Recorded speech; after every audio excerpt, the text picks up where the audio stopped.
Oh. Just a question, the ones that are carried over, were they actually heard at the last meeting? No, and partially, yeah, so, yeah. This one was not, this one was not. Okay, so on the Canopy, I can't, Vote. yeah. Should I leave the dais for that, or Ron? Do you, can he vote on?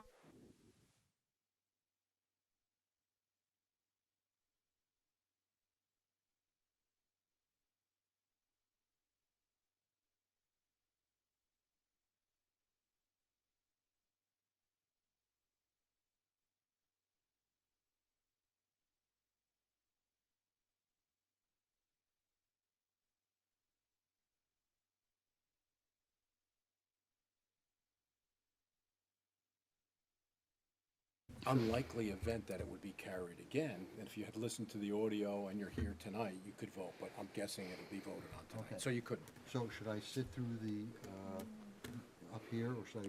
Yeah, you should take a seat there. Okay, well, all right. It's not that you're recused. Okay, so let's get started. You have to call the order, right? Yeah. To the Cannabis Control Board of the City of Jersey City. Thank you. Is that mine? Thanks. Held Monday, September 12th, 2022 at 5 p.m. Try that one. Yeah. In accordance with the Open Public Meetings Act, known as the Sunshine Law, adequate notice of this meeting was provided by mail and/or fax to the Jersey Journal and the Reporter. Roll call, please, Maynard. Chairperson Bunny, Here. Here. Vice Chair Kaplowitz, Here. Commissioner Sally Perkins, Here. Commissioner Flanagan, and Commissioner Sloan is absent. She also has an excused absence. She did let us know she would not be available. So with the board's permission, you're going to read that, right? Go ahead. I'm going to read our statement, and then I'm going to just say a couple of housekeeping things. So the Cannabis Control Board was created by the Jersey City Municipal Council, the CCB, as a result of the council adopting an ordinance. We are not the planning board or the zoning board. Those boards were created by legislation. The Jersey City Planning Board or the zoning board will hear your application as to zoning and land use development issues.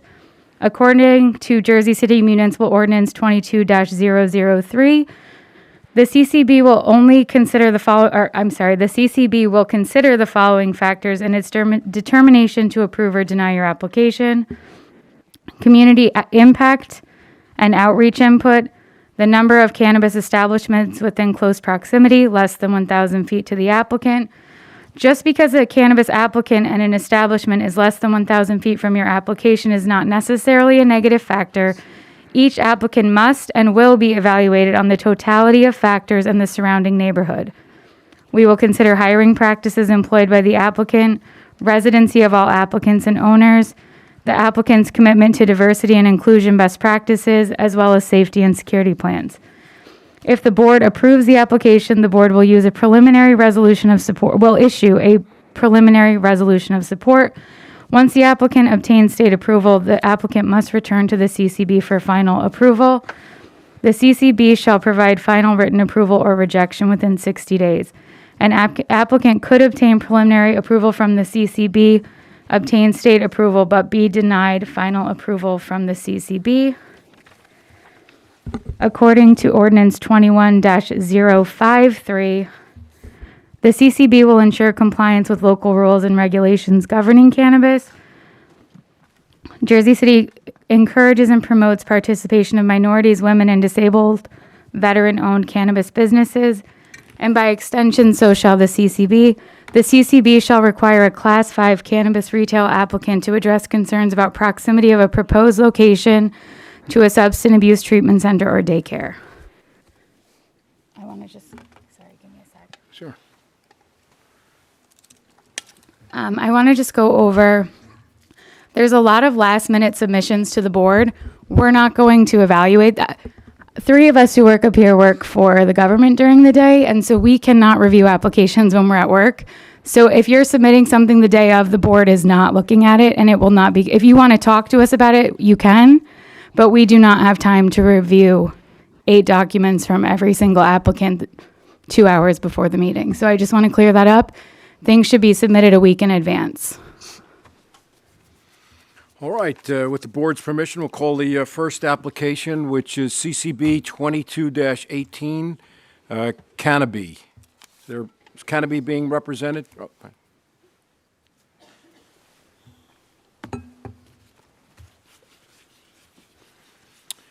Welcome, Counselor. It's nice to see you again. I apologize for my tardiness. Didn't expect it to take an hour and a half to get here, but it is what it is. Please enter your appearance into the record. Thank you. My name is Dennis O'Leary, O-L-E-A-R-Y, and I'm representing the applicant Cannabis. Where did we leave off, Mr. O'Leary? I just want to be clear, Jeff is recused. He wasn't here the last meeting, so he cannot vote. Thank you. Thank you. Am I okay on this mic? You've got to press the button. Oh, It's on the microphone. It's on the microphone. Good to go. good to go now? Okay. At the last meeting, we actually put the entire case in. Not to go through the whole thing, but just to recap briefly, the applicant, Diana Vasquez, is lifelong Jersey City resident, has a small business, a real estate business, and has a long history of hiring women minorities. It's kind of a pleasure to be able to say, this is somebody that, this is not what I'm going to do, but this is what I've done. And she has a long history of community involvement. So I think we had finished, and then the board wanted her to do to check with some local community people and get their input. And so with your permission, I would just ask her what she's done since. Okay, you remain sworn. Please state your name, spell your last name, give us your address, and then provide testimony. Thank you. Sure. Diana Vasquez, Vasquez. I live at 25 Reed Street in Jersey City, New Jersey. You're a witness, Mr. O'Leary. Thank you, Diana. Since the last meeting, you have contacted certain members of the community with reference to this application. Correct. Why don't you just explain what you've done? I reached out to Councilman Yusuf Saleh. We had a meeting. We went over different avenues and initiatives that we could do for the community. We came up with some really creative and useful ways that we can have some community involvement in the Heights besides the organizations that we're already working with in the McKinley Square area. So one of them will be a after-school program for children to work at a design studio, a fashion design studio. We'll be sponsoring classes a month, where Canopy will be the sponsor. And it gives children the opportunity to attend the classes that otherwise wouldn't afford to do so. And then the other one would be, we will host monthly real estate classes at our office on Central Avenue. These classes will be both in English and in Spanish, so we'll have separate classes. And this is to continue with our mission to create financial education and literacy. And then the Riverview, the RNA, I reached out to them as well. We sent them a image of what the facade of the establishment would look like. They sent out a mass email to all of their members stating that we will be applying for the dispensary and that we had our meeting here today. And that was sent out maybe like a week and a half, 2 weeks ago to everyone. So the RNA is aware. Okay, thank you. Based upon what we submitted at the last hearing and her testimony today, we submit. So forgive me, did we open it up to the public, et cetera, on this, Mr. O'Leary, if you recall? At the last, we did indeed. In fact, 3 people appeared, and all were had very nice and favorable things to say on behalf of the applicant. All right, so if we have closed that portion of the public comment, I would ask for, we're going to try something different this evening with respect to work session. So a motion to go into work session followed by a second. Well, so you can make the motion. He's saying someone needs to make it. I'll make a motion to go into work session. Is there a second? I'll second it. All in favor? Aye. Any opposed?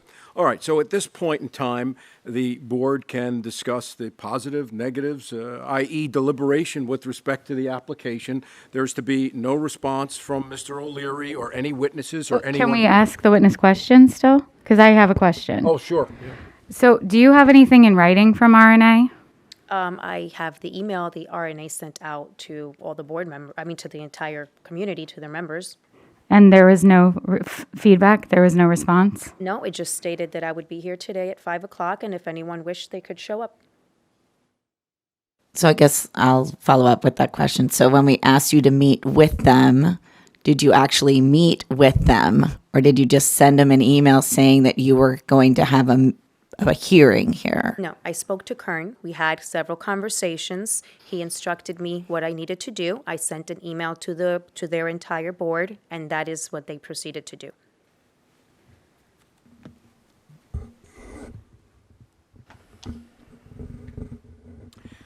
Anything else from the board? Discussions, positive, negative? I just wanted to ask, did you have any other community people that you spoke to besides Councilman Saleh? He was there with someone that worked with him, and I can't remember her name right now. And then the young lady that owns the design studio where we're going to host the classes. So, and our intention is to eventually involve more small businesses, just because, I have a small business, so I understand, how. But did you speak to the people, like the ones that's in the community? Well, who are you referring to? Like people, the neighbors, and the people that live around in the neighborhood? I was not told to do that, ma'am. I was told to speak to the RNA and to Councilman Saleh, so that's what I did.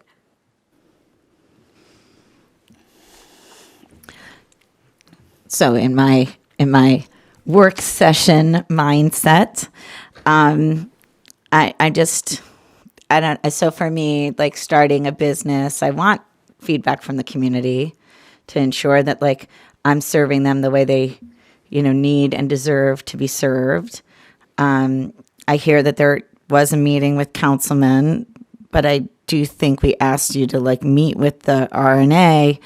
I feel strongly about the community feedback, and if we don't have public hearing and there are people here from the RNA, they wouldn't have been able to communicate today because there's no public hearing related to this applicant. So I feel like we still don't have the feedback that we were hoping for from the community. And that's really the key, to having successful businesses. That's just So my concern is that one of the things we're supposed to be evaluating, and in fairness, we've asked other applicants to do the same, is community impact. And the closest community impact you're going to have is going to be the neighborhood in which you're opening your business. And this business is located directly across the street from the park. And in my personal dealings with RNA, I have never known them to not have a position. or a voice. Or a voice, correct. So I'm not saying you didn't reach out to them. I know their community meeting is tonight. The last one, I think, was the night after, or it was canceled, I think, for the month of August. But our goal was for you to meet with the neighborhood association so that they could, I don't know who got this email. You don't have proof of this email. And I'm not saying that you're not telling the truth, but my concern is they're a very active neighborhood association. It's a very residential area, and it is across the street from a park. And the direct community impact you're going to have is on that residential neighborhood and people who are using the park every day. I have the email. It's in my phone. I'm happy to show it to you. They sent it. The RNA is very much aware that I am applying for the license there. They said, thank you for letting us know. We didn't know we had to participate in these types of for this. They had no idea that they had to participate in this. They don't have to participate, but anyone who wishes to come and speak for or against a cannabis application should have the opportunity to do so and be aware of it happening so that they have the opportunity to do so. It's not mandatory. Yeah, I'm just going to say that just because this has been like a barrier to entry, and we had at one meeting like several people speak, a few people speak, and then it goes to the council, and then the council's like holding back, and now there's no one from the community. I do believe the people that spoke on your behalf that you worked with, the incredible speakers, like, and thank you. And I don't doubt your vision and your role in the community, but I don't want there to be another hiccup when it gets to the next level. And that's when people then show up to say that they didn't know about it or they didn't hear. And it's a shame if the meeting's tonight also, because that's when people are going to have some feedback or want to ask you questions, and you're sitting here and we want their feedback and their questions so that you can be a stronger business owner in the neighborhood. The last thing we want is to have a business open and it not be successful, right? Because then there's empty storefronts and, an economic development issue. And so I think that was the intent of our go back and talk to the community. And it's just a shame that this is the outcome. That's just my. But this was not up to me. This was up to the RNA. That's what they said they wanted Yeah. to do about it. I just don't want it to backfire when it gets to the next to the point. next Yeah. And maybe this would clarify, we brought this out at the last meeting, and it may help, it may not. The store where the business is going to be, the applicant already owns. The applicant's father has been the owner for many years, has a member of the community, and has been Yeah, we went over this last time. There's a huge difference between a barber shop and a cannabis dispensary. Yeah, of course. No, I was just pointing that out, that it's maybe the community organization's reaction is a little bit more muted because he's a member of the community. I mean, I don't know what more. We notified them. They acknowledged us. They notified their members. We've got the notice and the opportunity to be heard, which is what the law requires. I'm not sure, Meanwhile, this is our problem, not your problem. But meanwhile, we have a conditional license it expires at some point. No, I understand. I'm just, so in the fact that we can't have these conversations offline, we're having our conversation in front of you because that's the policy. And so we're sharing with you our concerns, because when people don't hear what we're thinking and we vote, then there's other issues. So we're just sharing that that the community engagement that we were hoping for is not here, has not expressed anything, has not shared their, anything with us, and that makes it more difficult. That's all. And I appreciate the courtesy. Thank you. I grew up in that neighborhood, and the park is a place where we all enjoy. My intention is to bring goodness to the park, to host Halloween doggy parades, and there's EBT programs for people that need food. And so our intention is really to help the community. It is not to come and create chaos. And there will be no open empty storefronts, because worst case scenario, let's just say I completely fail, we'll just rent it out to another business. I don't want an empty storefront. We own the property. That's not our intention. We really want to help. I don't think we're accusing you of not wanting to do good, but just to clarify, I believe the RNA does the dog parade and they do the EBT stuff. So I just want it to be clear that's already happening in the park. That's not something your business would be facilitating.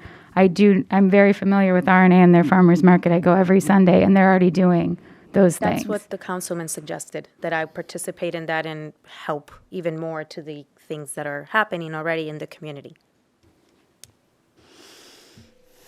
All right, if there is nothing else, bring it back to the dais to go into the real closed session, which should really just be the board members speaking and no other individuals. Okay, motion to close. I second. All in favor? Aye. Aye. All right, so pros, cons, perhaps a motion, whatever the board desires at this juncture.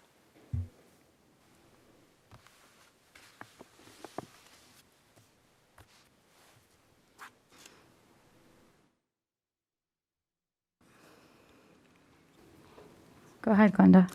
Well, I make a motion to deny due All to right, the so- fact that I'm sorry. I'm go not ahead. happy with I'm still, the community involvement that we asked her to bring forth.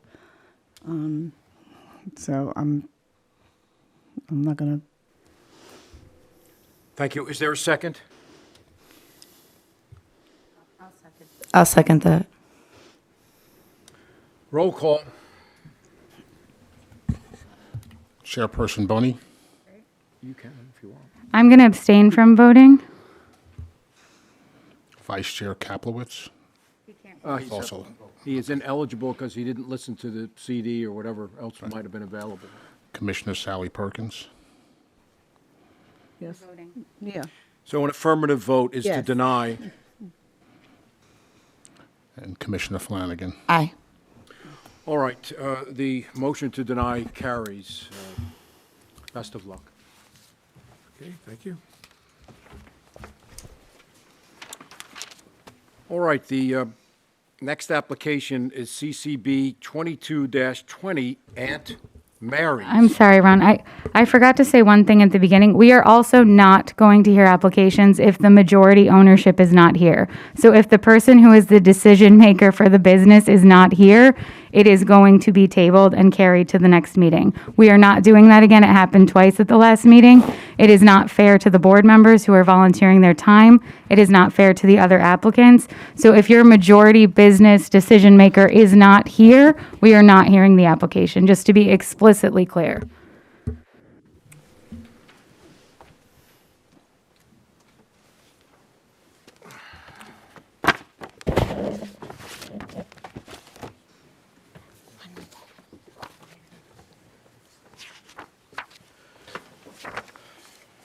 All right, Mr. Mack, welcome back. Please enter your appearance into the record, and then perhaps, Just a point of inquiry, is Jeff allowed to join us now because we're rehearing this one? Oh, this but was they- carried, It was carried over, but there was a big language barrier, if you remember. So, Ron, we- good point. we couldn't understand, and Jeff, I'm I sorry. think Jeff can. I agree with both of you that really the testimony last time was immaterial because unfortunately, no disrespect to your client, it was somewhat incomprehensible to us. Any Yeah. objection?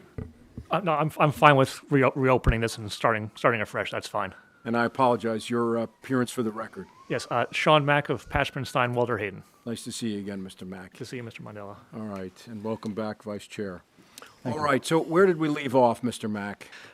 So last time, as the board mentioned, we Ms. Patel, who's the 95% owner of the business, we presented her testimony. I acknowledged there was a language issue, and I understand the board had trouble understanding everything she was trying to communicate. We had planned other witnesses. Mr. Pereira had COVID and couldn't join us. Mr. Patel was out of the country and couldn't join us, and so we were not able to finish last time. But today we have Raj Patel and Alex Pereira, who are going to be managers of the business. We also have Monica Shaw, who's the executive director of Deliverance Children's Ministry. I don't know if she should testify now or just in the public comment part of this in support of our application.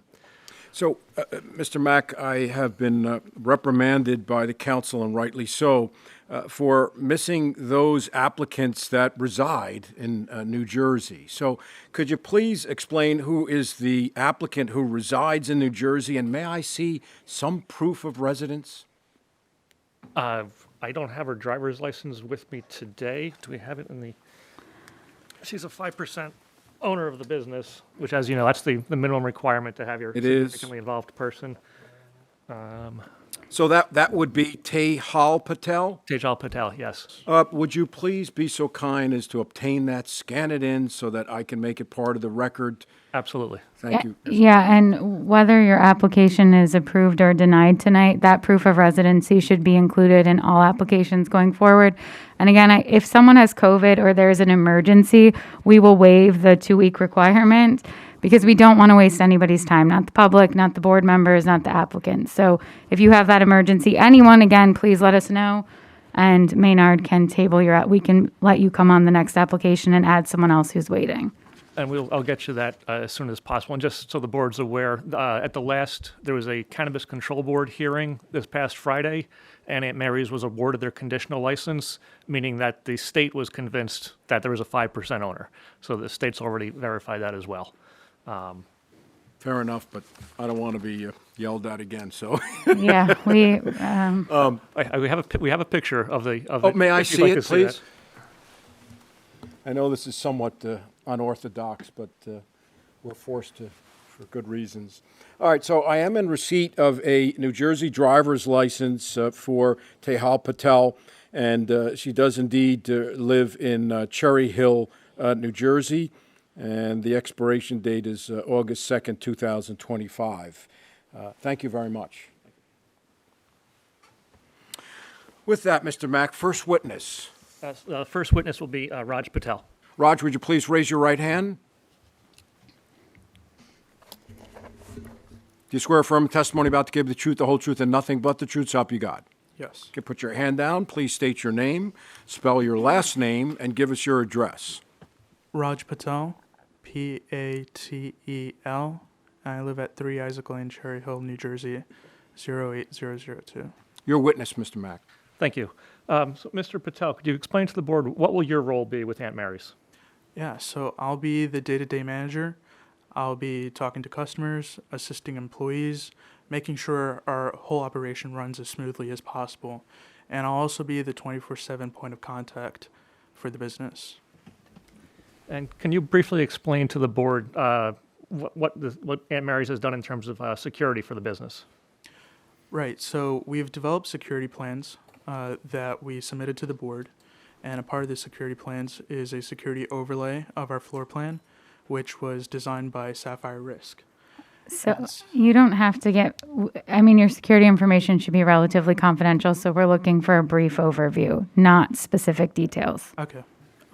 Yeah, I'll just say in summary, the Sapphire Risk is well known for their expertise in security layouts of cannabis facilities, and our overlay includes stuff like cameras, reinforced walls, key card access, everything to make sure that our customers, employees, the building, cannabis, that they're all as safe as possible. In the plans, we also mentioned that we'll have unarmed security guards monitoring our storefront and making sure, or they're monitoring the storefront to make sure that there's no loitering, and then they'll also be making sure whoever enters the facility is of age. So you said it's unarmed security? Armed security guards. And how many of them? 1 or 2. And what will that depend on? Traffic or? Yeah, traffic, the ability to find these security guards. How much ever, like, depending on the square footage, how we feel we need to make sure that our storefront is properly monitored. And this is just for a dispensary. This is not consumption? Yes, no consumption. And Mr. Patel, do you intend to have your security plans reviewed by the Jersey City Police Department? Yes, we plan to have our security plans reviewed by the Jersey City Police Department. Do you have a contact at JCPD that you have spoken with? No, but we know that there is a precinct, the 7th precinct, close to our proposed location. Yeah.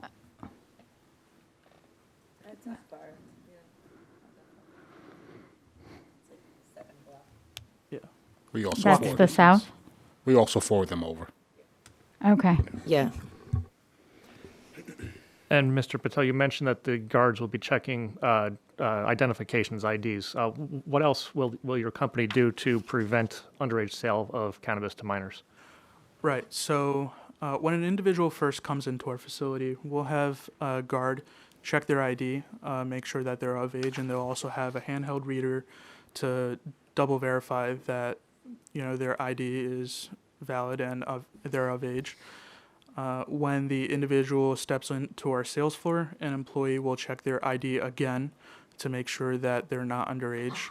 And one more time before a sale is processed at the sales counter, an employee will check their ID. So we'll check IDs 3 times just to really make sure that we are not selling to minors.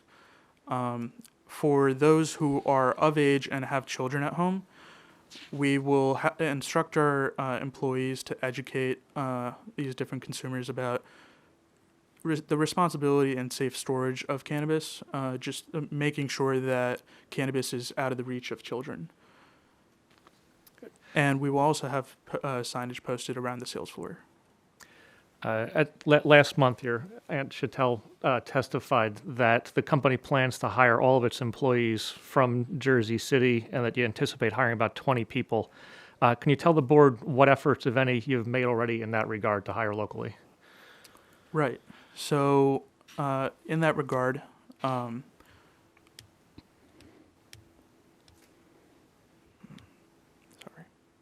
That's okay. If you don't have an answer, you don't have an answer. No, I have an answer. It's just taking a toll. Have you met with any organizations to begin to try to recruit or find employees or get referrals for employees?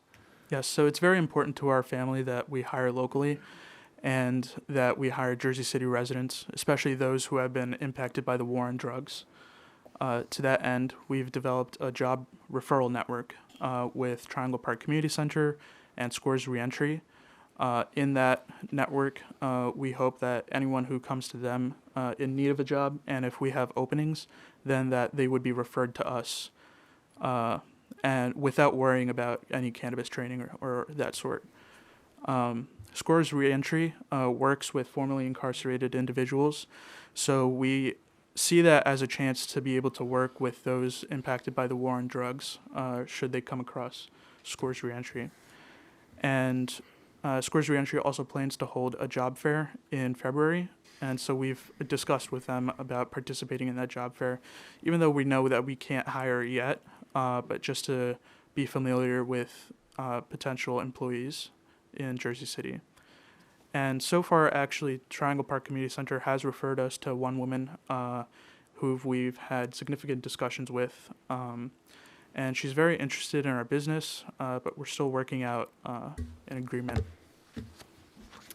And you mentioned earlier in response to Mr. Mondello's question that you live in Cherry Hill. It's kind of far from Jersey City. If Aunt Mary's gets a license, do you plan to move closer? Yeah, definitely. Since I'll be the day-to-day manager, I want to be nearby, so I'll be looking for a place to stay in Jersey City while I go through this process. And what are your hours of operation?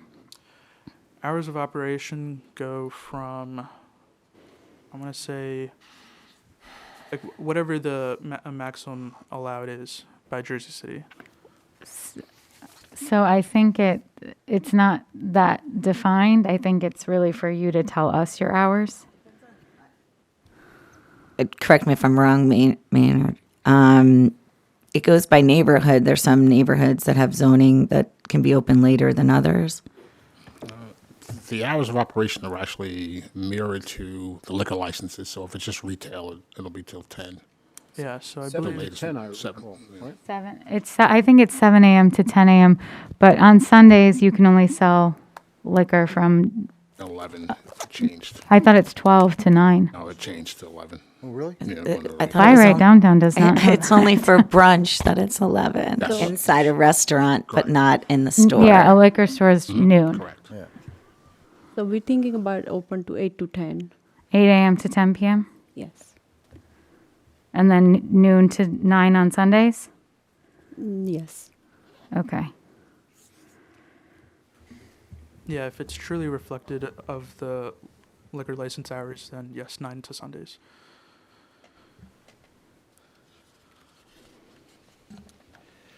And Mr. Patel, do you have connections with Jersey City? So when my dad first immigrated to the U.S., this here, like Jersey City, is where he lived and worked for many of his early years. We also have friends and family who live in Jersey City. Personally, I've made a lot of connections over the past year by meeting different people and community organizations. And how have you made those connections? So Sean actually introduced me to Amy Wilson at the Jersey City Mutual Aid Society, and she was interested in listening to us about our business and our goals about integrating with the community and helping however we can. She referred us to Monica Shaw at the Triangle Park Community Center, who was also interested in our goals of helping the community, and we were able to work out a plan of how we can help the people of Triangle Park. Since then, through mix of referrals and independently reaching out to different organizations, I was able to meet Priscilla Carmona from Scores Reentry, Director Mazio from Women Rising, and Director Keith Dent and Amy Albert from Haven Respite. While we were working on, well, I'll talk about the expungement clinics in a bit, but while we were working on expungement clinics, we had the opportunity to also talk to Director Alvin Pettit and Florence Holmes at the Bethune Center, Dr. Legia Carter at the Coalition for Food and Health Equity, and I want to say Director Catrice Thomas at the Jersey City Employment and Training Program. So since last summer, me and my family have had because of this initial introduction, we've had the opportunity to talk to many people in Jersey City, many different community organizations, and talk about ourselves, introduce ourselves, and also listen to them, listen to their perspective of Jersey City and what Jersey City needs. And in addition to those community organizations, have you done anything to reach out to the community, like your neighbors around your proposed locations? Yes, I've actually walked a couple blocks around my proposed location, around our proposed location, and I really tried to meet every business owner, every employee that I could manage, and overall I was able to meet 30 different businesses, and some were neutral about us coming there. They didn't mind, and some were really enthusiastic about us coming there. They were like asking when we were going to open and everything. But no one of the people that I've talked to have said that they didn't want us there. Did you receive any letters of support from anybody? Yes. So we received 7 letters of support from neighboring businesses, being from Sam at Al Amir George, from Anthony at Crew, from Joseph at We Build It, from Mr. Park at Bergen Unique Market, from Nor at Freedom Tech, from Manny at H. Schoenberg Jewelers, and I want to say Maran from Lydiad Pizza. And while I was going around, I also had the opportunity to talk to the chief and staff at the fire department and Engine Company 9, and they were also neutral about us moving in across the street. And I was also able to talk to Dr. Loaiza, Director Loaiza, at the McGinley Square Partnership, and for the Board of Trustees. They were also neutral about us coming to McGinley Square. That was the McGinley Square SID? Yeah. They're part of the McGinley Square Special Improvement District.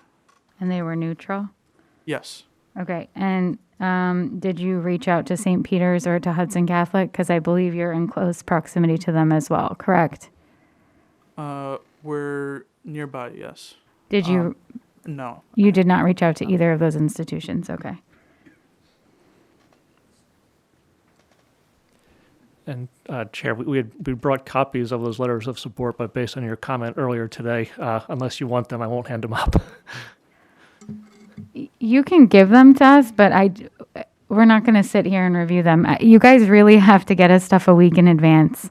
It's too much for us because half of you did it today, and we get here at 4:30, or we try and we start on time, and we all have to go home at some point. So it's a lot to expect us to do the day of. I Do you appreciate that. guys want them? The letters of support, just so you can see them? We don't have time to read them, but Ron, do you suggest? It's up to the board. I'm certainly going to print it out and put them in the file, and then they go in a box. So we'll take them. Okay. I would like to add that we weren't sure about how best to reach residents without disturbing them off the streets and all that. So we put up notices on our building introducing ourselves and putting up my contact information so that if anyone had any questions or concerns, they could contact me at any time. One time I went, I saw that a few of our notices were taken down, so I promptly put up new ones. But if whoever took our notices down had any questions or concerns, I feel that they would have reached out to me. Mr. Patel, among the documents that Aunt Mary submitted to the board was a community impact and social equity plan. And just a summary, there's a 4-part plan that you guys submitted. Can you talk about the first part, which talks about the donation of money? Yeah, so we plan to have a community impact fund where we allocate 1% of our net profits to that fund. And depending on the needs of our community partners, whatever events are coming up for them, we would distribute the fund to them.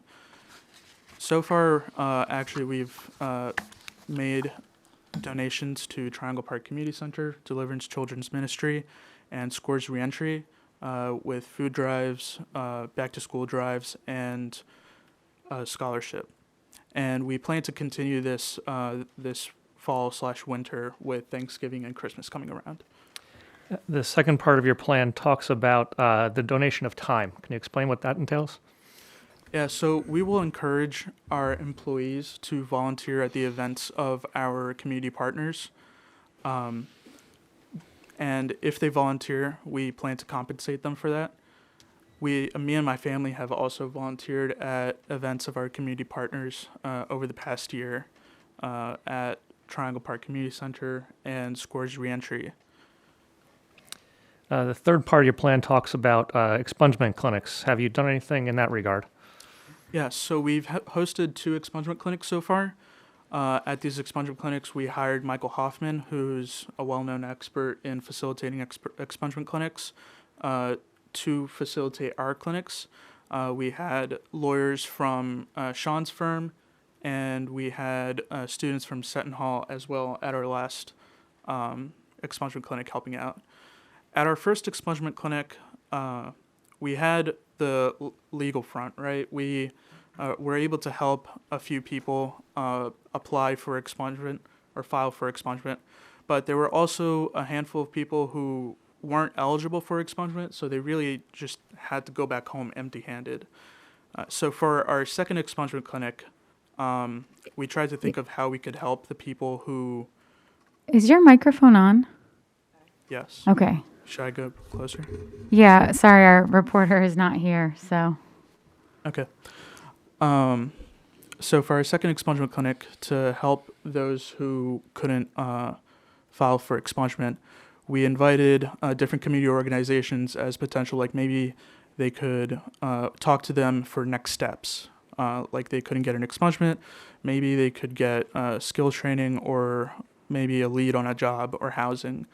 So we invited Scores Reentry, one of our community partners, Jersey City Employment and Training Program, and Coalition for Food and Health Equity. And we plan to, these past 2 clinics, I believe we've helped 50 people overall with expungement or through next steps via our community partners. We also plan to hold a third expungement clinic on October 15th at the Bethune Center. At this one, we also invited Women Rising and Haven Respite. And if Aunt Mary's gets its license, will it continue to periodically hold expungement clinics? Yes, definitely. So I just want to touch a little bit on the community givebacks and that whole situation. You're really going to be evaluated on what you do in the renewal. So we are not going to tell you what to do. We're going to listen to what you say. We're going to take you at your word. And really, this comes into effect next year, right, when you come back for your license renewal. So anything you wish to do is your choice. Obviously, this is a new industry coming to the state and to Jersey City, and you're going to have some impact on your neighborhood. But I do think, and I think my board members agree with me, that what that impact is right now in terms of how you're impacting the neighborhood remains to be seen, because there's no dispensary open in Jersey City yet. So you'll learn those needs as you go on. And so I do like that you are doing a community impact fund and that you're learning as you go. But just so you know, this board is not going to be swayed by all the promises you're making. Right now, those are great, but what we really want to see is in a year that you lived up to your commitment and really that you were a good neighbor to your neighbors. Because that, to me, is what community impact is really about, is how you're impacting the direct neighborhood in which your business is and what you're doing to mitigate the impact of how cannabis has benefited, or not benefited, impacted a lot of Jersey City residents. Understood. And finally, the fourth part of the plan references the job referral system. Could you just briefly describe what that is? Yeah, so as I mentioned before, we're planning to have a job referral network where our community partners can come to us with people who are looking for jobs. A part of this, we really hope to work with those who have been impacted by the war on drugs. In the past, my aunt has actually worked with formerly incarcerated individuals at her previous businesses, and she's had built successful relationships with these individuals, and we'd really love to continue that here in Jersey City. I can't remember from last time. Do you guys own a cannabis dispensary in another state? No. That wasn't your application. Okay, I couldn't remember. And one last question, Ms. Patel. Do you personally have any experience running a cannabis dispensary? No, I do not have experience running a cannabis dispensary, which is why we have Alex here. And then that brings us to our next witness. If we could swear in Mr. Pereira. Yeah, before we do that, are there any questions for Mr. Patel from members of the public? Questions only on his testimony. Questions only, hearing none, seeing none. All right, sir, if you'd be so kind as to raise your right hand. Do you swear affirm testimony about to give you the truth, the whole truth, and nothing but the truth, so help you God? I do. You can put your hand down. Please state your name, spell your last name, and give us your address. Alex Pereira, 8559 Morning Skyway, Antelope, California, 95843. Tough commute. How do you spell Pereira? Pereira. Thank you, Mr. Pereira. Your witness, Mr. Mack. Thank you. Mr. Pereira, could you just briefly give the board the overview of your background, your work experience? Sure. I've worked in cannabis for about 15 years, from every facet of the industry, from manufacturing, cultivation, laboratory analysis, testing, and of course, dispensary operations on multiple fronts, Los Angeles, San Diego, San Francisco, Sacramento, and Sonoma. Who'd you work for? Most recently, we sold our business to MedMen from the apothecary in San Diego. I was trained at Harborside in Oakland, and I owned and operated the Alchemy Wellness Center in Sacramento for about 6 years. And currently, I own Swift Delivery and Higher Elevations Delivery. And Mr. Pereira, do you have some medical training? Yes. So I took all my prereqs here at Hudson Community College in New Jersey City. I also volunteered here at the Med Center and the ER for about 2 years prior to going to medical school in San Diego. I just pretty much wanted to know more about herbs, treatment of cannabis. I have a doctorate in naturopathic medicine where I'm able to prescribe drugs as also cannabis. And what will your role at Aunt Mary's be? I will be the Director of Operations, General Manager of the facility, primarily training of all the staff members, education of staff members, also overseeing purchasing, inventory, sales, pretty much the whole gambit in terms of the operation of the facility in its tier.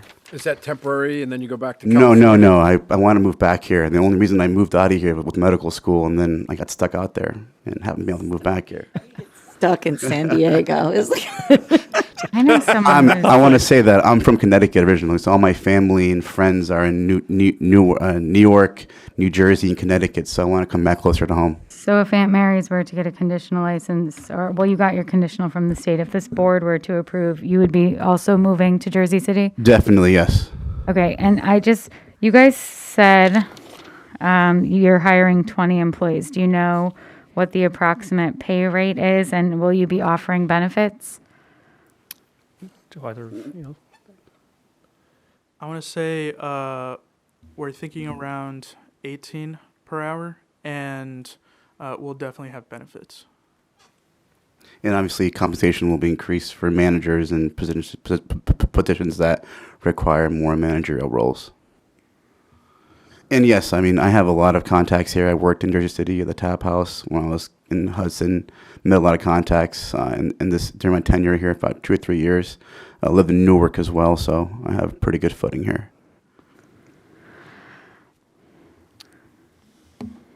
Anything else, Mr. Mack? Mr. Pereira is available to answer sort of operational questions if you have them, but otherwise, that's the extent of the questions I had for him. Because I'm the only one asking questions, so if someone else wants me to be quiet, please. You mentioned you have a doctorate in naturopathic medicine, but this is only going to be a dispensary. You're not applying for any medical or anything?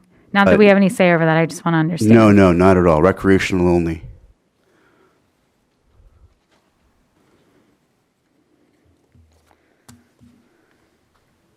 Any other questions from board members? You don't intend to open up a consumption lounge, correct? No, I don't believe so. All right, that answer is no. No. No. Okay. And is this a family-owned business? Because you keep mentioning your family. Yeah. So the owner is my aunt. Okay.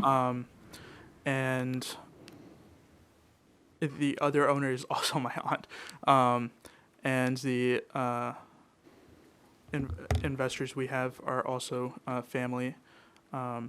So yeah, we're all just a very big family. Though we look similar, we're not related at all. Yes. Alex, Must be the glasses. Yeah. Alex will become family. Yeah. I don't see your name being Patel. No, it's Pereira. If there aren't any questions from, Question, how do you deal with crowds outside the building waiting to get in? Well, that's why we have a security guard to adhere to that. Also, when it gets busy, a single file line with cornering taping off. And then if it does get too crowded, we will have to mitigate a way to get people off the street so we don't crowd on the sidewalk at all, because we don't want to block traffic. Just a recommendation, you don't have to do it, but recommendation would be to follow what restaurants do, take a telephone number, tell them to disappear, and when it's time to come in, text them. Well, hopefully also we'll have fulfillment and, pre-ordering once we get going, so that will help mitigate the line and not have to curb some of that population traffic control. Because that's like a really busy, like little area right there. So I feel like anytime I drive by there, there's like lots of people. So how are we going to think through like not smoking right outside, but Yeah, so security will handle and ensure that, we've had several incidences in California where people have tried to consume in their vehicles close by or even on premise, and we curb that immediately because we don't condone that, and nor do we want anyone consuming on property or even near the property. So having trained security and proper SOPs in place to curb that type of behavior will be definitely administered. all right, anything else? Hearing none, seeing none. Questions for Mr. Pereira on his testimony and testimony only? All right, hearing none, seeing none. Back to you, Mr. Mack. Any other witnesses? As I mentioned, Ms. Shaw is here, but I guess maybe it makes more sense for her to comment in the public comment, or? I'm sorry, who's Ms. Shaw? She's the executive director of Triangle Community Center and Children's Deliverance Ministry, and she's going to just testify on behalf and support. But I guess I'm just thinking now maybe it makes more sense. She can go in the public comment, that's fine. All right, if there aren't any other questions from the board members, we'll open it up to the public. There is a 3-minute maximum time period. You can say anything, either for or against the application. Come on up. Come on up, come on up. Thank you.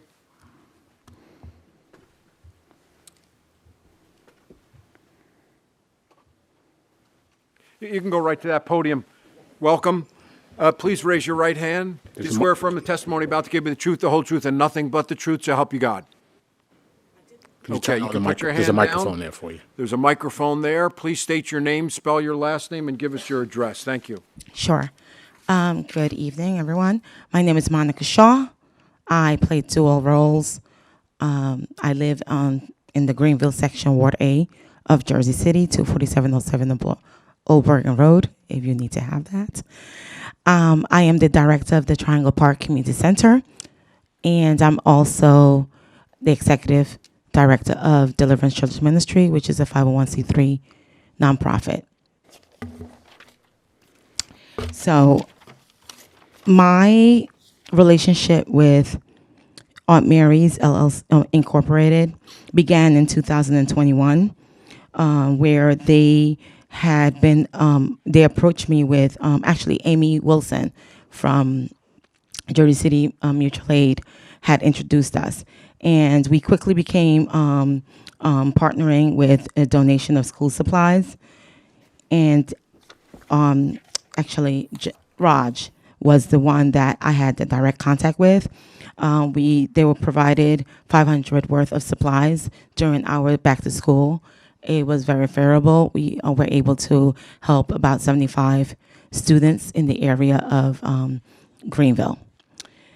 The relationship continued with the expungement clinics, both of them, which I helped, bring to light in people in the community, because I also work with youth at risk of violence in the community. Assisting, doing mentorship. I host a basketball program where I provide that outreach with youth at risk, members that are trying to get out of the gang or a part of gangs. The expungement helped a lot of them to have, the opportunity of getting expunged items expunged off their record so that they can proceed with employment.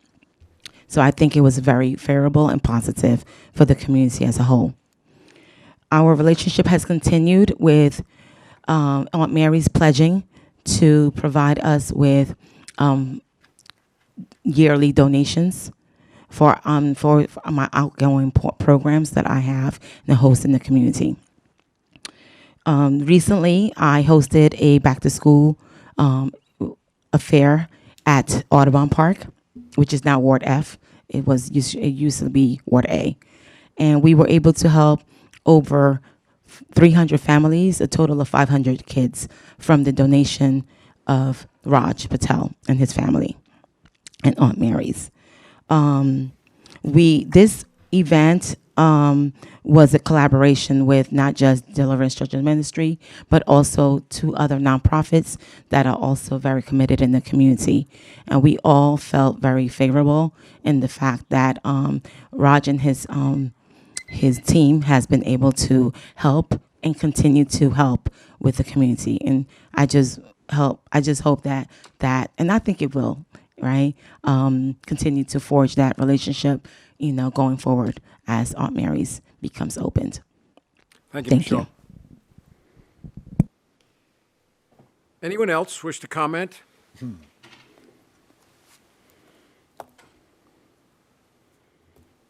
Good evening, sir. Nice to see you again. Please raise your right hand. Do you swear affirm the testimony you got to give the truth, the whole truth, and nothing but the truth, so help you God? I do. You put your hand down. Please state your name, spell your last name, and give us your address.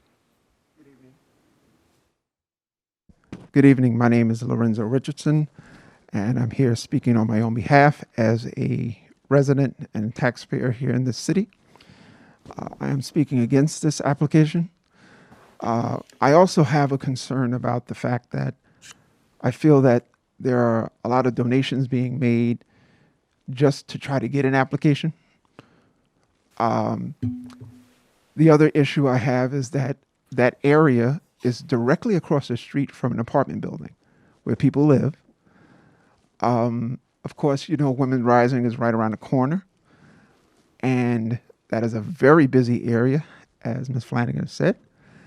And so my concerns are not only just the location, because it should belong on Route 440 or Tunnelly Avenue, but also the other reasons that I have expressed.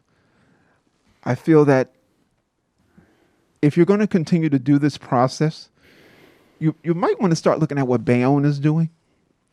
Read the articles that are in either their community newsletter or what they're doing in terms of policy.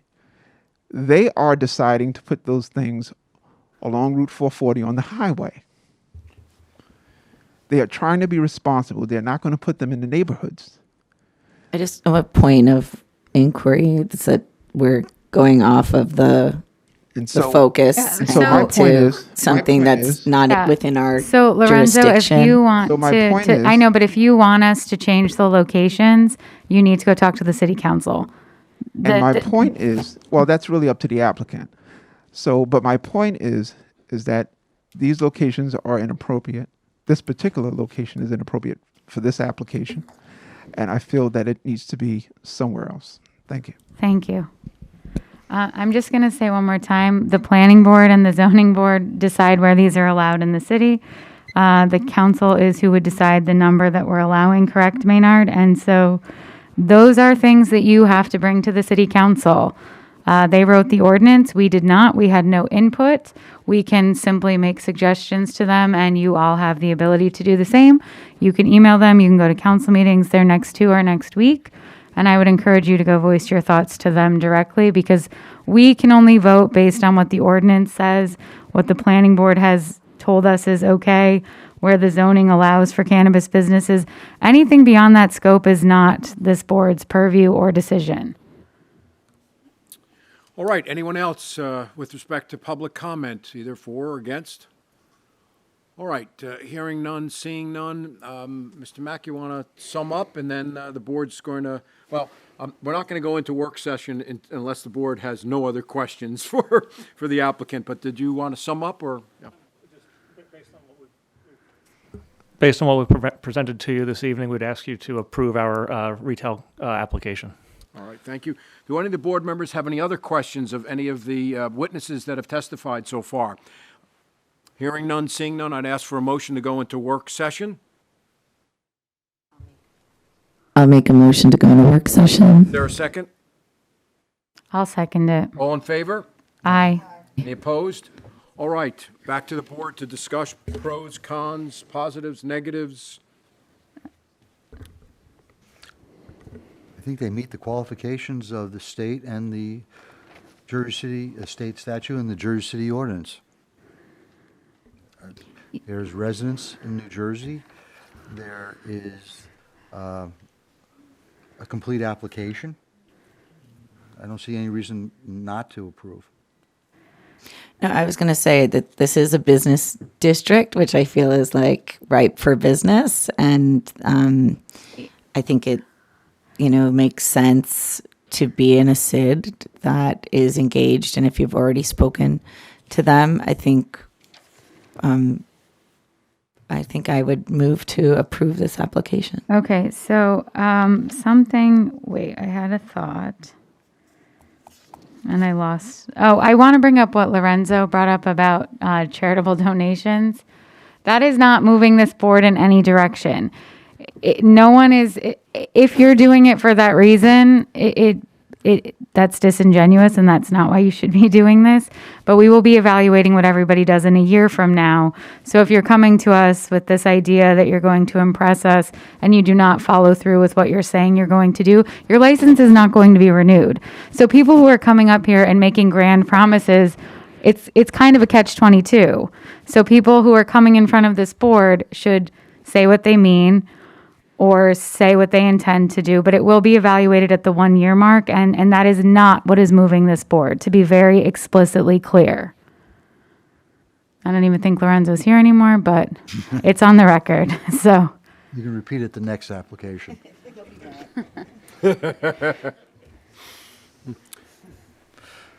Any other deliberations, comments, positive, negative?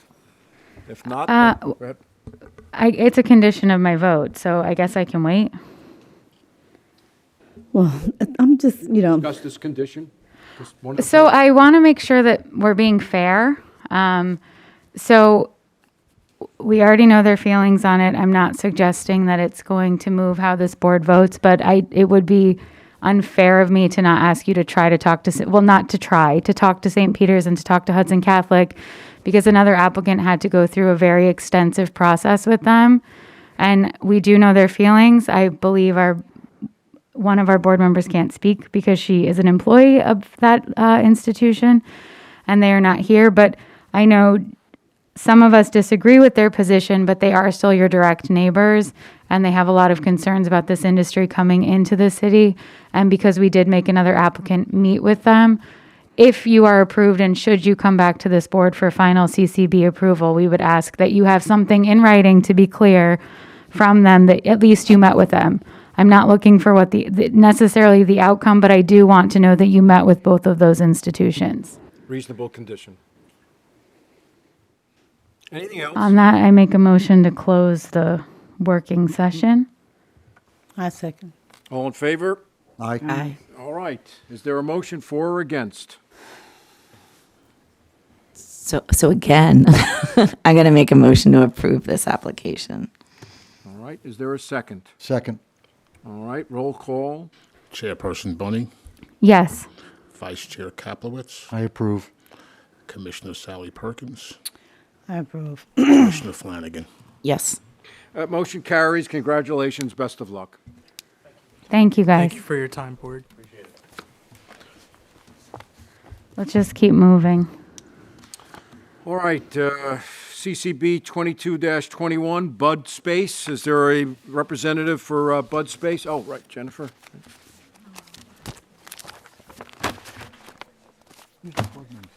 If you guys want to chat, if you can just go in the hall.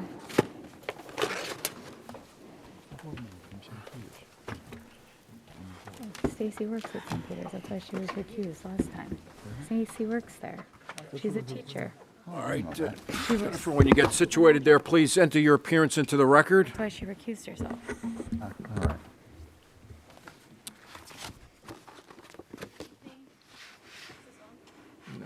No.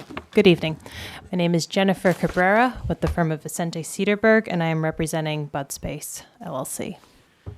So why don't you tell us where we're at, Ms. Cabrera? I think you did provide some testimony, or no? Well, very briefly, we appeared at last month's meeting of the board, and we're back today. At last month's meeting, the majority owner of Bud Space, Ankita Mehta Shah, was unavailable. She was on family vacation. She is here tonight. Maynard, is there a way to turn up that microphone volume in the middle? Because, no? Okay. I don't think it was on previously. I don't. Turned off. Oh, okay. So, Jeff, I think what occurred was there was almost zero testimony because the board was not inclined to hear the application because the owner, the individual, the applicant who had the highest percentage of the business was not here, 70.5%. So the board was disinclined to move forward. Is that an accurate assessment? Yes. Okay. So based on that, I would say you can. Okay. That was going to be my question. All right. All right, so why don't we proceed? I'll start from the top. You. All right. Bud Space is a minority and woman-owned business certified by the Division of Revenue. An application was submitted to the Jersey City Cannabis Control Board on June 16th. It is located at 270 Newark Avenue at the corner of Monmouth. It has a labor peace agreement with United Food and Commercial Workers Union. I am joined by Ankita Mehta Shah, the owner, majority owner, and longtime New Jersey resident. She's here to my right, as well as representatives of Green Buds, which has entered a management services agreement with Bud Space. Any driver's license or anything to prove the New Jersey residency? May I please see it? Sure. Can we actually make a copy? If she has the physical one, can we just make a copy? Sure. Was a copy not included with the application? I did not see any proof of residency. And if she doesn't have it, I'll take your representation. Oh, thank you. Yeah, Wenda, can you make a copy? She's going to make you a copy, Ron. Great, So, thank you. My apologies. That was our No, mistake. no, it's not. It's not part of the application yet. Okay. we had an issue, so we're just, we're improving as we go, so. Understood. All right. Then I would like to introduce my first witness at this point. All right. Okay. Would you please raise your right hand? Do you swear affirm testimony about to give we the truth, the whole truth, and nothing but the truth? So help you God. I do. You can put your hand down. Please state your name, spell your last name, and give us your address. My name is Ankita Mehta Shah. Last name is Mehta Shah, Mehta Shah. Address is 1081 Roseberry Court, Morganville, New Jersey. Your witness? All right, thank you. So we've established your name and where you live. Yes. Tell me, what is your current job? So currently I work in a bank called BCB Bank, stands for Bayonne Community Bank. I've been working with that bank for past 6 years now. Currently just got promoted to a manager's position. I work out of Plainsboro office as a branch manager and love my job. Wonderful. Tell me, why do you want to open a cannabis dispensary in Jersey City? So BCB is one of the banks who is certified to have cannabis accounts, and I deal with a lot of cannabis accounts on day-to-day basis. We get a lot of them. So that got me interested in this business, and then I was just thinking that I should start my own business as a woman. And that time I met Raj from Green Buds, and he's one of our customer, and we just started talking, and then I found out that he's also in this industry, so we joined hands, and then I started this business with him. Very good. Jennifer, is your microphone on? I'm sorry. Mine? I see a green light. Yeah. Okay, all right. All right. I'll talk louder or closer to it. So your experience in the finance industry, how is that relevant to cannabis? So my experience, that I was saying that I deal with a lot of cannabis accounts on day-to-day basis. So I have the basic knowledge of compliance and regulations and what does cannabis business do, what are the requirements, what are the tiers. So I think that should benefit me in this industry. Very good. Thank you. And I mentioned this is a minority and woman-owned business. Yes. How much of this business do you own? I own a 70.5% of this business. Okay. 70.5. Five. Okay, and who are the other owners? We have other small owners. They own 4% each. Okay, yeah, I remember from the application now. So you have entered a management services agreement on behalf of Bud Space. Correct. That's with Green Buds. Correct. Why did you choose to work with a management company? So as I was talking to Raj, I discovered that he has extensive knowledge in this industry, and then he has roots in Jersey City also. And with his experience and with Mukesh's experience, I thought that this would be the best partnership that we can start a business and give it back to the community. Right. Do you have any experience in the cannabis industry? I don't have any experience in the cannabis industry, but I'm eager to learn. That's why we got Mukesh on board, because he has all the experience with operations and security. So I will be working along with him and learning everything from him on that aspect. Okay. What will your role be at Bud Space once it's operational? I will be the manager, the supervisor at Bud Space. I'll be the 24/7 contact, and I will handle day-to-day operations. Thank you. Could you please explain the day-to-day operations? I mean, it sounds to me that you're still keeping your job at BCB. No, I won't keep the job at BCB. This will be my priority. Then I will be in the store all the time. Okay. Yes. And one thing I forgot to mention is that this applicant has not yet filed its conditional application to the CRC. It is 98% complete. We'll be going in shortly. That is it for my questions. I'll turn it over to the board. Board members, any questions for Ms. Shaw? So I'm just maybe want to hear a little bit more about your relationship with the management company if you're going to be there and going to be the 24/7 contact. So I'm just trying to understand the need for a management agency to come in and run your business if you're going to be running your business. Right. So as I said, I don't have experience in cannabis business at all. So that's why I need Raj and Mukesh to help me guide through the stuff. And I want to be there physically to run the business. I just don't want to be the owner and then just sit back and let them run my business, because I own this. It's my own thing. And in the end, the license will be under my name. So I have to make sure that I'm there but I don't want to have any mistakes and then just be a superhero that I know everything, because I would need help definitely for them. That's why. So all authority, all approvals will be required to go through you? Yes. Nobody who owns less than 70% can make a decision regarding these, or not 70%, I'm sorry, the majority owner, right, Ron? Yep. Has to make the business. 51 or more. 51 or more, correct, so. Yes. So I don't think you guys have talked, Glenn, go ahead, Glenda, I'll wait. Oh, I'm just waiting to hear. Who's going to speak about your expungement part of it, and also working with the minority, area, as far as your hiring, those who are, been into the system, and, your contacts of how you're going to hire them. Yeah, I think we're looking to hear more about your community impact. Social and your social justice, so. Yes, so that will be Raj right there. Since he has been a resident of Jersey City, he's the best person of contact for the community and for all the other aspects of that. Any other questions for Ms. Shaw? Hearing none, seeing none. Members of the public, questions? Questions only on Ms. Shaw's testimony? Hearing none, seeing none. Next witness. All right. Raj Mudar, would you? Raj, please raise your right hand. Do you swear affirm the testimony you're about to give be the truth, the whole truth, and nothing but the truth, so help you God? You can put your hand down. Please state your name, spell your last name, and give us your address. My name is Raj Mudar, Mudhar. Address is 55 Wayne Street, Jersey City, New Jersey. 07302. Your witness. All right.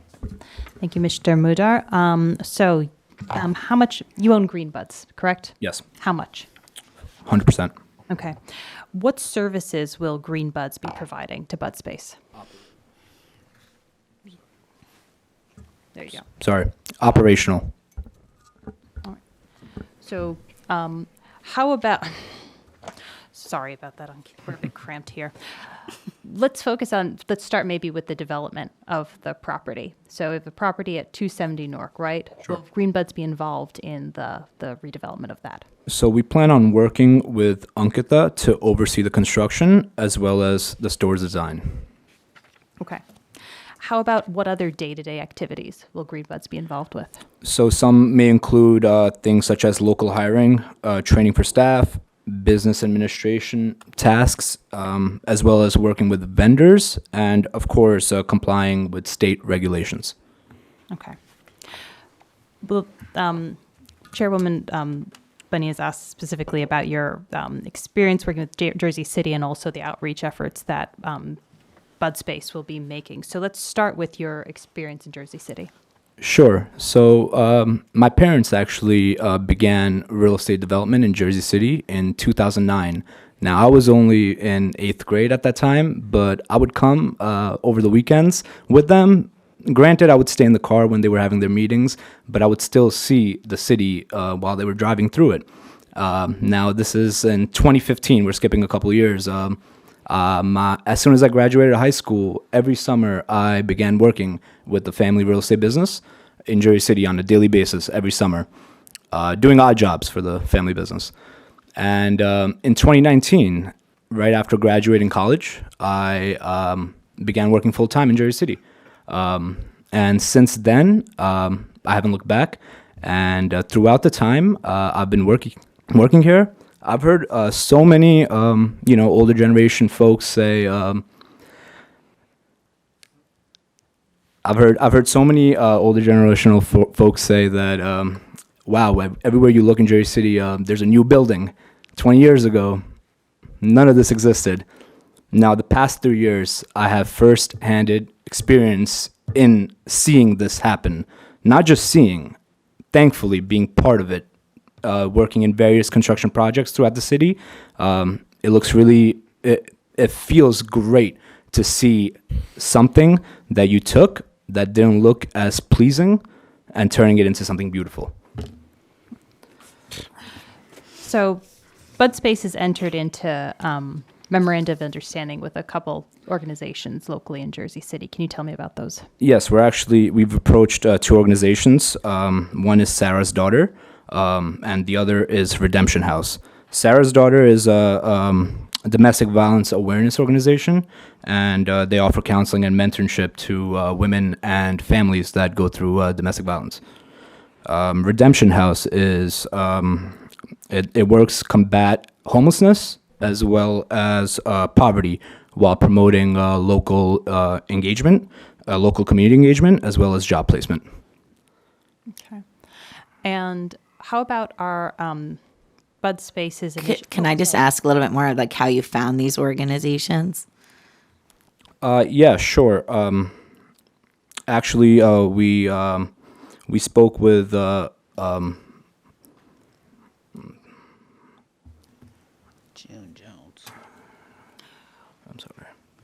We were recommended to go through, drawing a blank on the website of organizations within Jersey, Healthier JC, I'm sorry, and we had gone through, and these were two that stood out. How about on local hiring initiatives within Jersey City? So I am aware of Score's reentry, and we do plan on being in contact with them regarding local hiring. And given the fact that I've been working in Jersey City for the past 4 years full time, I've built relationships around the city and became friends with a lot of people who will definitely help along the way in local hiring. So I think Scores, whichever ones you choose to partner with are your choice again. But Yeah. I do think working with the county's reentry program, I don't know the current status of JSUP, Stacy. It's not for public. Okay, never mind. I would work with the county. I also know the Jersey City Office of Diversity and Inclusion is now starting to do some cannabis job fairs. I think they have one. I don't know the date, but I do know they have one. So that's another not mandatory, simply a suggestion. So just to put that on the record, I know there are a number of organizations now doing cannabis job fairs. So. Those are all my questions. I'd like to turn it over to the board. Did you touch on expungements? I know that that's something. No, we haven't, but we definitely plan on working with organizations to work towards expungement. Do you have any in mind? He mentioned Scores already. Scores reentry. They do expungements? Yeah, they did. They just had one. Thank you for that. So, Raj, I'm sorry. I know you've worked here for several years, but that's in the real estate business, correct? Yes. Yeah. And maybe I wrote this down wrong, but you own Green Buds? Yes. So Green Buds is a cannabis business, correct? Yes, it is. And So do you have any experience in the, go ahead, yeah. Sure. I do have experience, minor experience, but this is why we brought in Mukesh here, who will handle all the day-to-day operational tasks. So I have a couple of questions regarding Green Bud. What's the business model of Green Bud? Is it a dispensary? Is it consulting? Is it management? It's just a management company, yes. And so do you also represent any other dispensaries in Jersey City or New Jersey? Bud Space is the first one. And any other involvement with your family, with the applicant in your real estate business? Yes, my mother. And what relationship is that?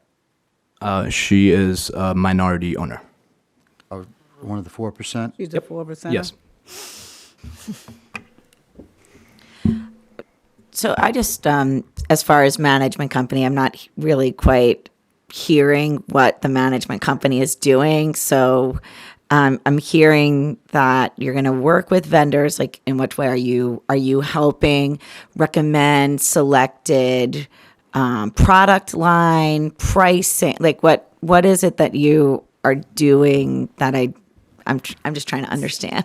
So what I heard, and you can correct me if I'm incorrect, is that you're more of like the Jersey City liaison. You've been working here since 2008 or going to school here.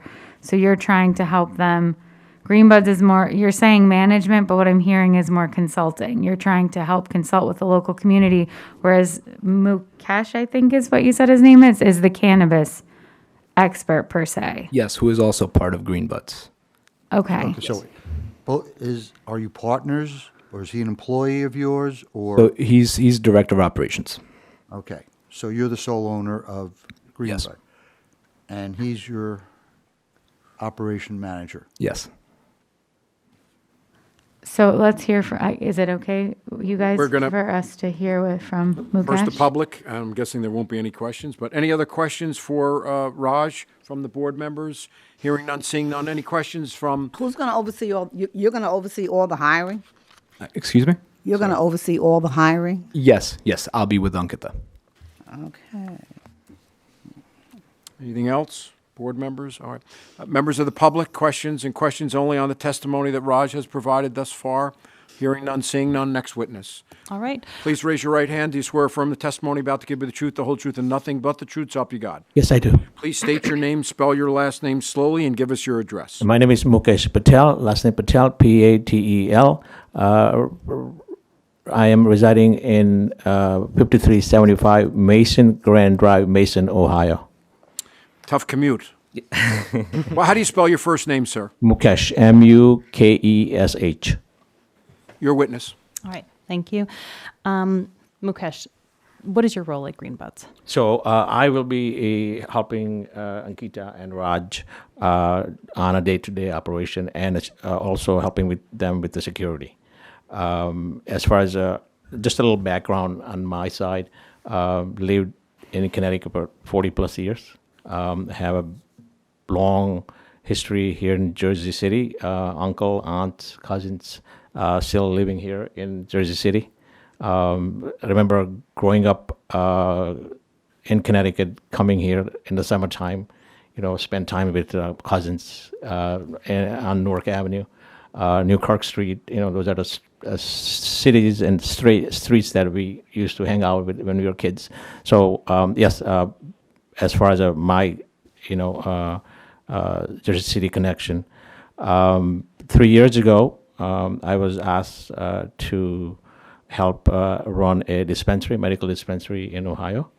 Brand new license was awarded, and I left the family and moved to Ohio to start a medical marijuana dispensary from ground up. Remember moving to Ohio in a big building, just a one box, and started a construction. Took 6 months. Help open the dispensary. Very brand new program in Ohio, state of Ohio. Very busy dispensary. What's the name? Sorry, I asked Jeff, but he wasn't sure. You said you moved from Connecticut to Ohio to open this medical dispensary. Okay, got it. Yes, I did. About Wellness, Ohio. About wellness? About Wellness. Thank you. Lebanon, Ohio. Is that still active, and are you still involved in it? Yes, it's still active. I'm still involved in it. Ran it, running it from day one. Did very well. Presently, we see 350 patients a day, sometime more.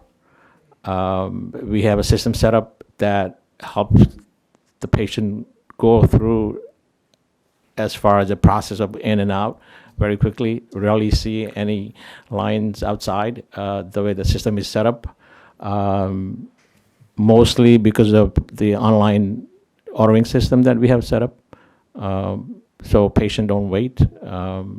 So I want to touch. So that's my background as far as moving from Connecticut to Ohio. And what's your title there at About Wellness? I am a assistant general manager.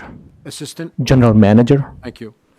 So what I'd like to hear is how you're going to operate the dispensary in Jersey City, and how much time will you put into the dispensary in Jersey City versus your position in Ohio? Absolutely. So once we are awarded the license, I will be moving here. Family is still in Connecticut. Daughters brothers, mom and dad are still in Connecticut. So we'll be moving back to close to the family. My wife and I are still in Ohio right now. But once we open up, I'll be here, help them from ground up, as I did in Ohio, to start the dispensary. It will be involved in the security system, as we did in Ohio. If you like, I can go into detail as far as security. As state of New Jersey, follow a strict guideline as far as the security system is concerned. Not too much information on security. So Okay. we don't want to give, anybody has any idea where your weak points are. Right, no, of course. Make sure there's enough camera system set up in the building that cover every square foot of the building inside and outside. Make sure we will have a glass breakage system. So if there is something like that happen, You don't have to go into specifics. Okay, Just, so- I think we're looking at security guards, how many, so ID checking, very surface level information. absolutely. There will be as the patient walks in, there will be a two systems set up for ID check. Once they are on POS, there will be also ID check, as we do in Ohio right now. As far as security guard, we will follow Jersey City Police Department guideline.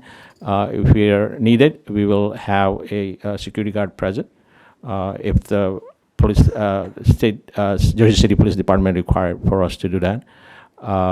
But the way we have set up in Ohio, lines, having the system set up with online ordering, that will definitely have not any people waiting outside. We expect not to. And is the company Armstrong Security? Is that the company that you'll be using, or because that's on the diagrams here? Yes. And where are they located? Based out of New Hampshire. New Hampshire. Right. Okay.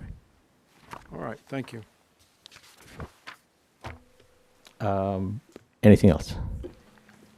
Is any family member also part owner? No. What's your title going to be? We know Raj is going to be, I guess, the director or the head manager. What's your title going to be here? I'll be assistant manager. Assistant manager. Yes. Okay.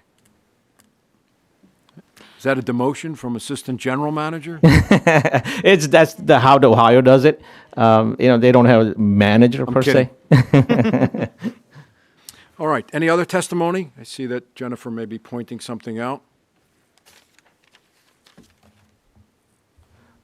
Sorry. Just as far as you asked, there was a question about any family member. Renu Patel, who is my daughter, is a partly owner. Sorry. Okay. But that's under 5%, right? Yes. 4%. Okay. All right. Any other testimony? Is your mic on? Yeah. Any other testimony No, that is all. okay. Any questions for this witness, for Mr. Patel? All right, hearing none, seeing none. Questions from the audience on Mr. Patel's testimony and testimony only? Hearing none, seeing none. I would believe that would be it with respect to witnesses. That is correct. All right. I'm going to open it up to the public, if that's okay with the board. Any members of the public have comments, either for or against the application? Now would be the time. There's a 3-minute limit. Hearing none, seeing none. Jennifer, would you like to sum up, and then we'll go into work session? Did you mention a peace labor agreement? Yes, with UFCW. I don't see our boy Hugh here today, so. Surprised. Yeah. Mr. Giordano. He works hard. He does. I thought you had the same shirt on, but. Okay, so you do have one with. Yes. Okay, got it. Sorry. But that concludes our presentation. Thank All you. right, fair enough. So before we go into work session, does the board have any other questions of any of the witnesses or the attorney at this point? Hearing none, seeing none, I'd entertain a motion to go into work session. Motion. Is there a second? All in favor? Aye. Aye. All right, we're in work session. Comments, questions, positive, negatives, deliberation. Well, it's certainly a family affair. And they meet the qualifications of both the state and the city. And I think that they should be approved. Fair enough. Any other board members have anything to say? I did kind of review your application weeks ago because that's when we first met it. So when I was looking through it again today, I do think that the corner right there is like an awkward neighborhood for like sales, but like what kind of research did you do to select that spot, or is it a family-owned spot? Actually, prior to the state opting into recreational, this was owned by our family, and it was already under the process through the planning board for a regular commercial retail space at the bottom, along with, as Jersey City does it, regular residential units on top. Does your family still own the building? Yes. And the residents in the building are aware that this is coming? It's actually an open lot. It's an The empty building lot right isn't now. it's not. constructed, correct. Okay. Yeah. So are you going to put up a tent in the meantime? No. I don't think that'd be permitted. I'm just wondering, within the year, is this even going to be able to be completed?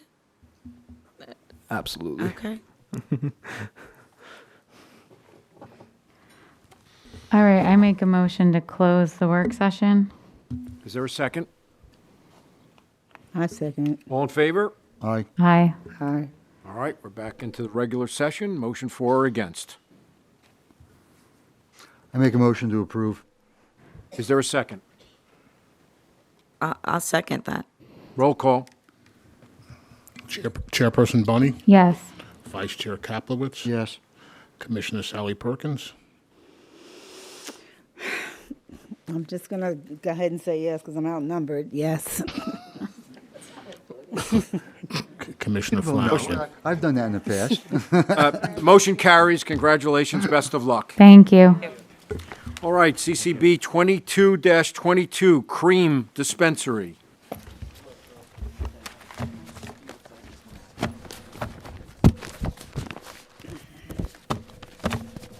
Which one's this? Which one are we doing?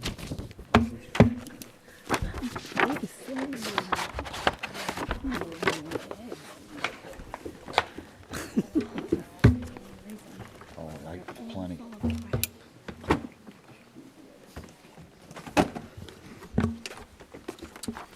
Good evening, Counselor. Good evening. Present your appearance into the record. Sure. Good evening, Counselor. Good evening, Madam Chair, Commissioners, Director Woodson. My name is Gerard Pizzillo. I'm an attorney with Genova Burns, here today on behalf of the applicant, Perennial Group Corporation, seeking a favorable recommendation from this board for a Class 5 retail dispensary.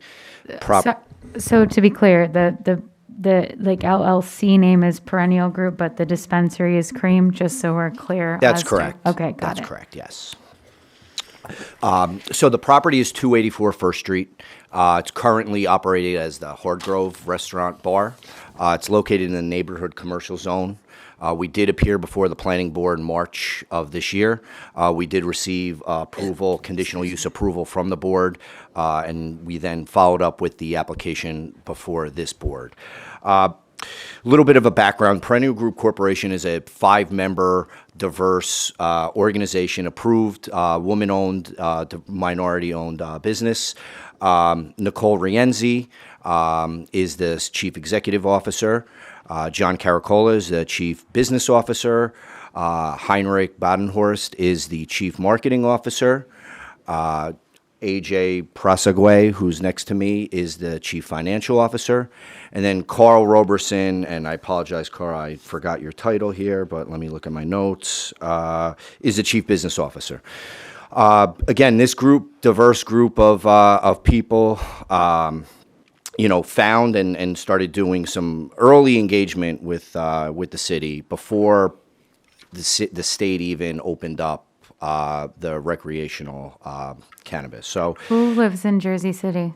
or New Jersey? So, yeah, sure. So, Nicole, John, Carl are all New Jersey residents. AJ and Heinrich, or Jan, are moving to Jersey City in November. Yes, I'm sorry. No, go ahead, no, go. Yeah, because I was a bit confused. Alfredo lives in Florida, or does he live in California? I think we're not looking at that application. That would be Alfredo. That is yes. Sitting That to is the- sitting right next to got you. it. That's correct. Okay. That's So, correct. I AJ did- Alfredo. I apologize. Yeah, no I did- problem. I just was So going. where does AJ live? AJ lives in Florida and in the basement of 10 Lions Court in Freehold, New Jersey. Yeah, it seems like 4 people are listed at that address. Are they all related? No. We are related. No. Oh, you are Yes, they related? are. me, Nicole, and John are family. And that's why you all live together? Yes. All right. Let's take a step back. I'm sure that there is somebody that has more than 5% that lives in New Jersey. Perhaps you can provide some type of proof of residency. Sure, Whether- sure. I guess it's Absolutely. not- I could tell you each of those 5 individuals that I just named are all 20% owners. 3 of them they're all here. They're all behind me. So I could have their licenses. Yeah, can sent they up. give That's Awanda fine. copies so she can make copies while we're sitting here? Awanda is up here. She's very, very helpful. Do you want me to step back and? If they can just come up and hand them to Awanda, she can make copies and give them to Ron so that we're able to keep moving forward. One works. That's great. Yeah. Yeah. Thank you. I have the 3 if you want them. and No, I'll get as the long as we other know that there's one owner that's more than 5% that lives in New Jersey, we're fine. 2. Sure. Sure. All right. Sorry for the interruption. No, please, thank you. So as I was saying, this group started early. Although currently they are not all of them live in Jersey City at this point, they started early engagement. They met with the local councilman or the councilman for the ward. They met with the historic Sid and Rachel and her team, and started developing community relationships because this is the place where they want it to be. They've already partnered with Whole Spectrum Autism Foundation and are a board member of the JCSID, or historic SID. They've already a memorandum of understanding, right, is a commitment to do something. These folks are already doing things. They're doing it at their own risk. And I just say that because this is all conditional. So I think this group is a community-driven organization that has a message. And you're going to hear the message from the messenger. The best messenger here. So I just wanted to provide you with a brief overview before you hear from AJ. Could you just explain to me, Perennial is a corporation and Cream is a business of the corporation, or what's a... Sure. It's Perennial Group is the entity. Perennial Group is the license, will be the license holder. It's just the name of the store. It's just a trade name. It's a trade name, yeah. Okay. Well, that's the one that's going to be on the license that the CRC issues. Correct. Okay. That's correct. That's right. Which will be on? Cream Dispensary. Cream Dispensary, Okay. yes. So Cream will be on the... explain that to me. This entity is the applicant. We haven't had one of these. This business entity is the applicant for Cream. Cream's going to have the license from the CRC. And it's permitted, yeah. And this Okay. entity will own it. Yeah. Interesting. All right. Again, sorry to interrupt. No, that's Okay, fine. That's and, fine. I think in reviewing your application over the weekend, you guys had a letter of support from the HDSID, correct? That's correct, yes. Okay. Yes. And just to kind of put a little bit more flavor on that, they're already active in it. They helped sponsor some of the Christmas lights and the decorations, that alighted the pedestrian plaza. They already have a table set up to providing educational programs and, stop-bys if, on the Groove on Grove and the farmers markets that happen, I think every Monday and Thursday, I think it is. Yep. So, they're already actively involved in the community. Some of the additional items, as you see in the application materials, dedication of portions of sales to local youth partnerships and community organizations, compassionate care programs, so, offering discounts to, veterans, the elderly, and all residents of the city.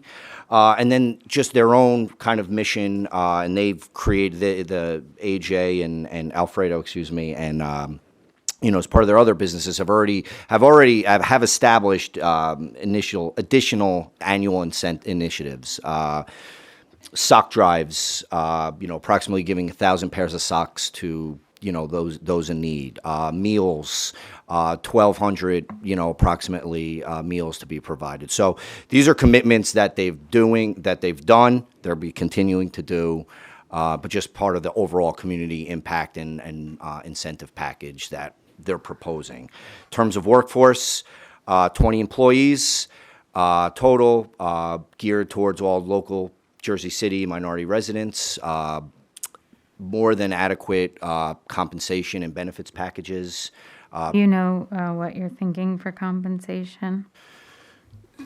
So, it's great to hear you, Counselor, but you're not testifying. You No, don't I'm give just providing an testimony. Why don't overview. we- You're yeah. going to hear all this. Why don't You will we- hear all this Why don't from we him, have but- him? so I'll turn it over to AJ Yeah, then. why don't we Sure. have him sworn in so that he can provide do you swear affirm the testimony about to give you the truth, the whole truth, and nothing but the truth, so help you God?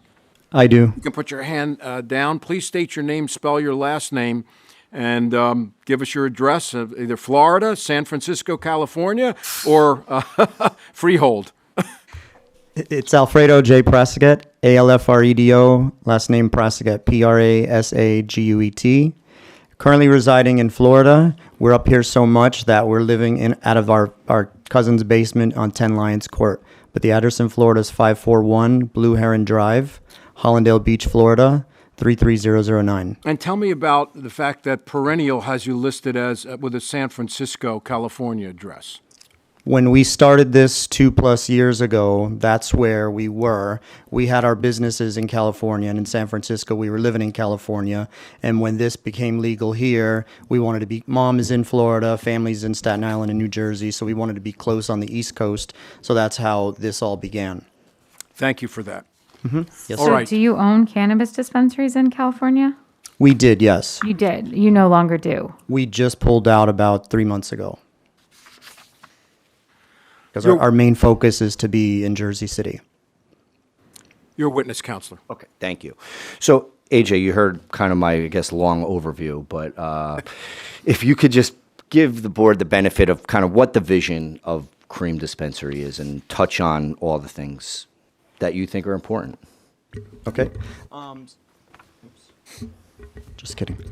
So Cream for us is a dispensary, that is going to create an experience where both patients and guests are able to come in and enjoy. We have a dispensary in San Francisco called the Mission Cannabis Club, and we started that up from the ground roots, and we turned it into this very nice art gallery that brought in local art from the community, and it was kind of a business that was forgotten of before we came on board, and we built it into one of the top 4-tier cannabis dispensaries in San Francisco. And so after doing that, and then New Jersey became legal, that's how we wanted to make it to Jersey City. We spent probably 2 or 3 months going up and down the coast of New Jersey trying to find the best locations, and Jersey City. I used to live here in Jersey City, or not in Jersey City, in Oceanport about, we're going 16 years ago. I worked for the racetrack at the time at Monmouth, and I just fell in love with Jersey City when we came here, and this became our spot. The dispensary, there was a lot of involvement for me in San Francisco with the workforce development team, as well as being on the social equity board with Nina Parks, and very much so being involved with everything from hiring and training and ordering, and that's the plan for Jersey City. We definitely want to bring a format that we can give education. We can hire from within the walls of Jersey City, and we can continue to make sure that patients that need it receive what they are in need of from a cannabis standpoint. Let me stop you there. Tell us Tell the board what you've been doing in terms of the community impact and community involvement, engagement. Yeah, so we started in the beginning of 2021. We've met with Rachel of the HDSID. We had many meetings with her. We came on board as the main sponsor for the Christmas lighting ceremony and delivered gifts to kids that night, about 600 or 700 kids. The Whole Spectrum Autism Foundation, which is very close to my husband's heart because his brother had autism and he passed away about 16 years ago. So we've become very close with the Whole Spectrum Autism Foundation, which I ended up becoming a board member to be a very special part of this program and to see the awareness that's raised, as well as being able to help these children as well as adults for most of them. We have been a very proud partner with PAL, the Jersey City PAL.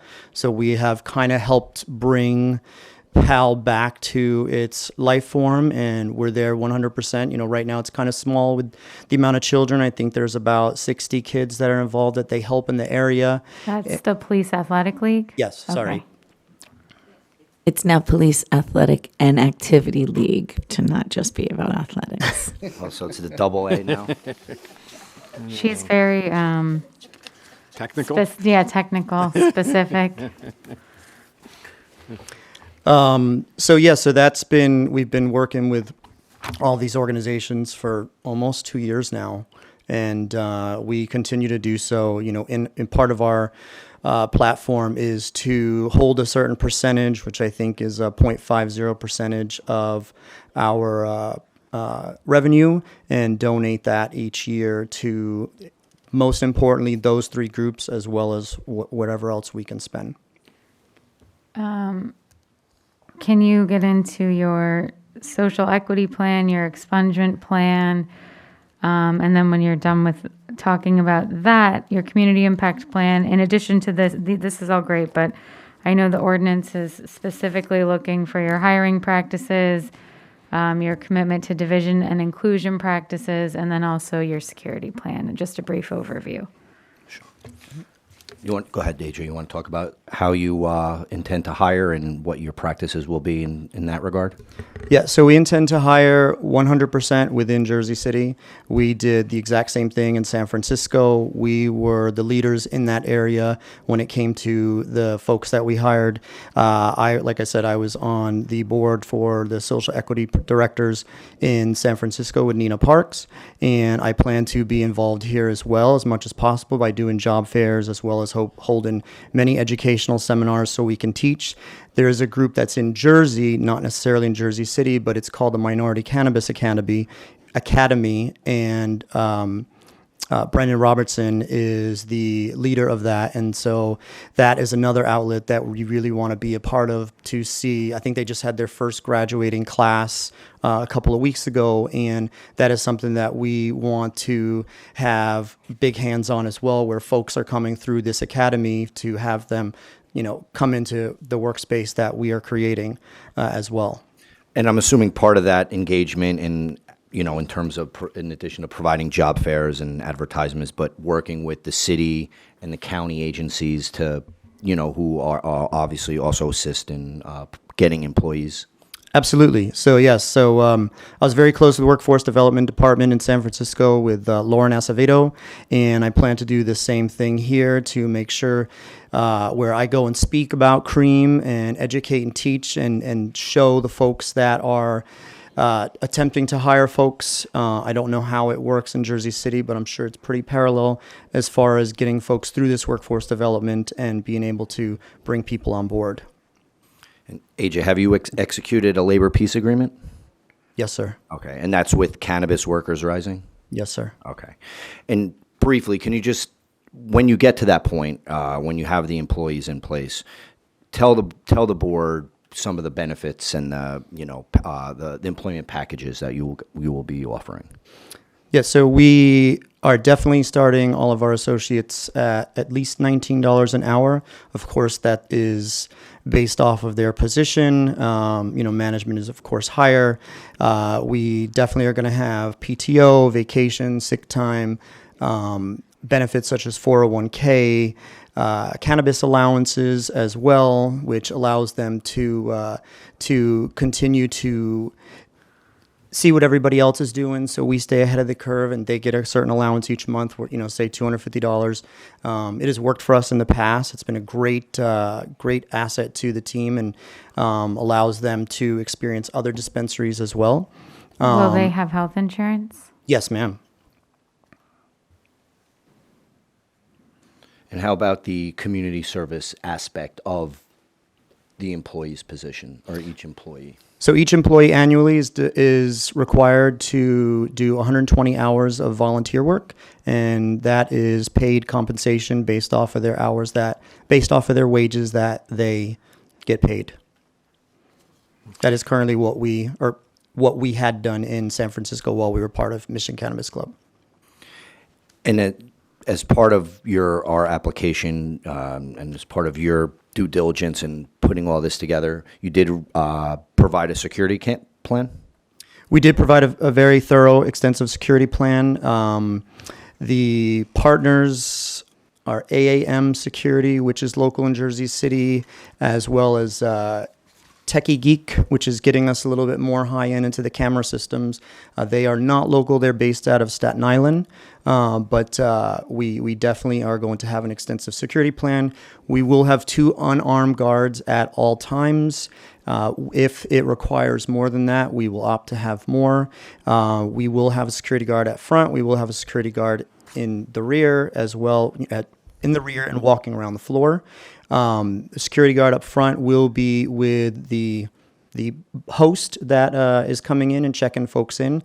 They will check IDs, and they will be logged into the Trees metric system, which will be consistent at all times. That will always have their ID and their identification, all their information logged into this database. So when they come back in, we know if they've been in there or not, if they've been to the store or not. Any, in terms of interior, is correct to say that you've installed or will be installing carbon filtered HVAC systems to ensure the minimization? You don't have to. The odor mitigation is required, and if you included it, we read it. You don't have to speak to it. I think one of the And we won't let you open until it's cleared through the construction code. Yeah, exactly. You have to get your CO, so that's beyond our pay grade. We don't know how to inspect buildings, but I think one of the concerns, and again, to be fair, you're off the plaza, but kind of on the plaza. So can you just speak about, I think the concerns with the pedestrian plaza are the loitering, making sure people buy their cannabis and leave the area. They're not sitting on the plaza smoking, littering, loitering. Can you speak? Also, that you guys, the backyard, and historically known at the Hard Grove for. Yeah. Yes, I could hit the second question first, and then I'll let AJ handle. Okay, the yeah. first We're very question. sensitive about the plaza. It was just recently renovated. It is a very busy street, as all of you know. It's Restaurant Row, and I do see you have the letter from Rachel, and Rachel is a tough critic. So I appreciate that, but I still want to hear more about how you're going to deal with being in such a highly trafficked, newly renovated part of the city. So, second question first with regards to the rear yard, not accessible to any patrons of the or the dispensary. So that's blocked off. So we don't have to worry about people sneaking in the back and smoking. And there's no plans to turning that into a consumption site? We've looked at it. We're looking at it. I think we have to have further discussions with the city, with planning, as the rules from the state get developed. I think, but at this point, before this board tonight, no.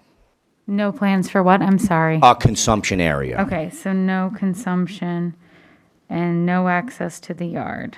Correct. And you had mentioned patients. This is not, we have no say over medical, but this is just a retail dispensary. Yeah, just a general. Okay. Yes. Yeah, because your application mentioned a number of times talking to doctors, medical issues, so a little confusing. Thanks. I was going to ask that question. You're not an ATC, you're not a medical facility, so how exactly are you going to handle patients? Go ahead, please. So in my mind, everybody is a patient. Everyone that's coming in there. I was a patient at one time because I had a ruptured L4, L5 disc. So we have, there are folks that come in that have autism, that have HIV, that have cancer, that aren't gone through the medical program, and that will come in and they will talk to you about that. And so from a consultation standpoint, you're going to have these folks that are coming in there that are going to be asking these questions. So I treat them all as a patient. So you're saying you and the bud tenders will be educated with respect to those ailments, and correct. They'll be able to recommend one strain over another? Correct. Okay, thank you. And AJ, if you could just address the president's questions with just regard to how you guys plan to treat, the front. It's right off the pedestrian plaza. Yeah, I'm not the president. I'm just. But she'd like to be. No interest. I'm just the chairwoman. It's a title thing. I apologize, but I hate titles. Board president. No, for the front and for loitering and for any of that, we've already sent out a good neighbor letter to everybody, so everybody can see. They have my information. They have my email address on there as well. And if anything arises, they can reach out to us. But we are also going to be 1,000% on board with what is going on outside and paying attention. In San Francisco, we took a street that had nothing. It was kind of gang related, and there was graffiti all over the place, and really beautified it and brought so much more to that street with protection and paying attention to what was going on outside. And so we intend to do the exact same thing, treat it like it's our own home. Any other questions? Yes. Go ahead. I didn't hear you speak anything about the expungement part of trying to help. Yeah, so with that, we don't have a set plan yet, but we are open to suggestions, and we will work with whoever we need to work with. I think a part of that with the Minority Cannabis Academy through Brendan, he has folks that he works with, but we are open to suggestions to work with whomever within the local community that we can help that as well. I'm sure Mr. Pizzillo's law firm may have some young attorneys ready to go. Trying to create more work for me, counselor? No pay. It's called job security. So I think, The community. Of course. I mean, expungement and giving back or working, and when I say giving back, I'm not saying monetarily. I believe in giving time. I think that is a very noble thing to do. But I do know the ordinance specifies, I have it in front of me, but just that you are your community impact and your outreach. And a big part of that is helping these people who were unfairly or unjustly impacted by cannabis use before it was legalized. So you've said you're willing to do expungements. I have no reason you would sit here and lie to us, because, again, in a year, you're going to have to come back here. But I just want to emphasize that is something that is important to this board and to the city council. Right. I think that expungement basically is the one gift that you can give somebody that opens up their future to where they can live, where they can work. No amount of money that you give to any organization can be as important as that. Any other questions? Yeah, I'm assuming that you have site control. You have a signed lease? Yes, sir. I have a quick question, Mr. Pizzillo. Did I hear you wrong that you said that Perennial was a women-owned business?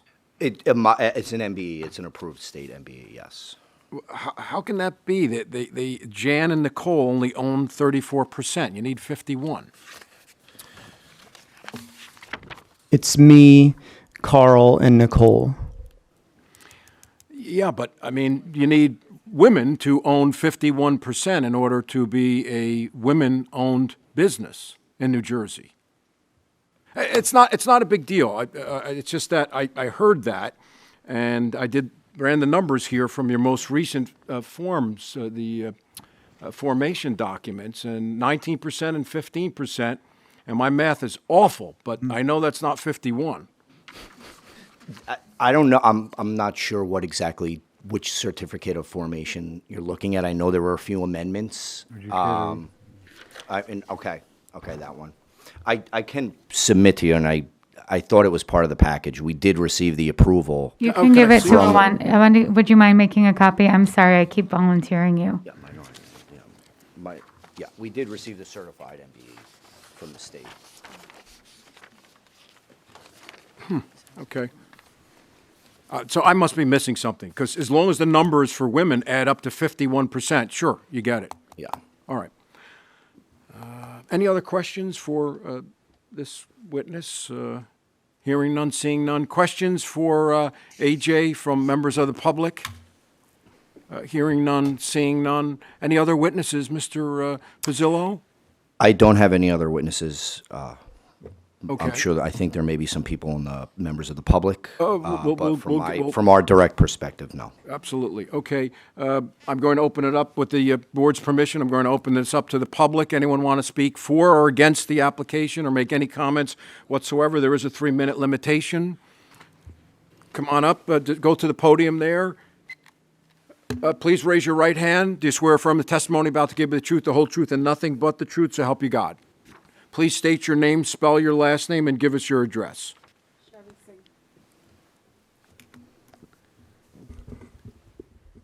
And I think he just needs your address, Sherry. 194 Newark Avenue, Jersey City. Go ahead. Okay, I met AJ in 2021, and it was all by accident. I came through the door in my preschool. I came down and I walked out, and AJ was with a group of people walking back and forth on Newark Avenue. I thought they were measuring the street for a few hours, but I actually walked up to him and I said, "Hi, I noticed throughout the last few days you're walking back and forth on Newark Avenue. Is everything okay?" And that's how we actually came in contact with each other, and we started talking, and he's like, "This is a beautiful place." And I said, "Yes, it is a beautiful place. Do you want to live here?" And that's when he mentioned that he's looking for a location in Jersey City for cannabis business. And I said, "You might be in the right place, not sure." So he then mentioned that he met with Rachel Sieg for the HDSID, which I'm also on the board with Rachel. And a few days after, me and Rachel had a meeting, and we walked in to the meeting room at Paul Silverman building, and AJ and his partners were sitting there. It was a few days before our 6th annual gala for autism for the whole spectrum. And we had about, 7 or 8 families that weren't sponsored that really wanted to come to the gala. And through that, when we had that meeting and AJ was explaining to us, asking questions about downtown Jersey City, our area, me and Rachel happened to mention the whole spectrum, what we do. And tears came to his eyes and his partner's eyes. And, that's when I saw that, I'm like, there's some connection to autism, and I wasn't sure until they start talking. And I have so much in common with them because some of the behavior from their family member, my son have it. Yes. And with open arms, he offered to pay for those families and to bring them to the gala. And for me, that was a big deal, not knowing him, knowing where he came from, what he stand for.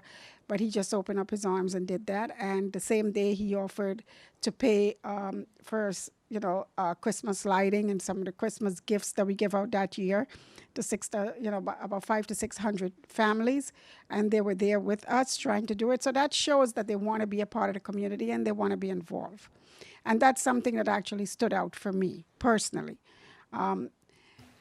He also helped me out at a time where when I find out that my son lost his eyesight approximately a year ago, and I didn't develop some very huge behavior issue, and I didn't know how to handle it because he became very violent because he couldn't explain to us how much pain he was in. And the doctor recommended a few months prior to that to get him on marijuana, medical marijuana. And so I was going to, this pharmacy to get him medication, but it wasn't working for him. And the one thing that AJ had helped me with, and I'm very thankful up until today, is he talked to me about RSO oil. I actually went back and did some research, and Dr. Sanjay Gupta did a whole series on it on television, and I learned that, that AJ taught me that that's the oil that my son actually needs to take. And I'll be honest, it helped my son. So as an autism mom and the founder of the whole spectrum and also being the secretary for the HDSID, I really respect what they stand for. Thank you very much. Thank you, Sherry. Anyone else? All right, hearing none, seeing none. Do any of the board members have any additional questions for either the attorney or AJ? If not, I did have a question, but I lost it. It'll come to me.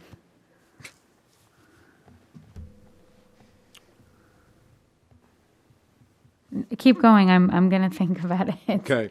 All right, motion to go into work session. I'll make a motion to go into work session. Second. Is there a second? I'll second it. All in favor? Aye. Any opposed? Okay. Back to the dais here to positives, negatives, comments. What was my question? It sucks getting old, doesn't it? Yeah.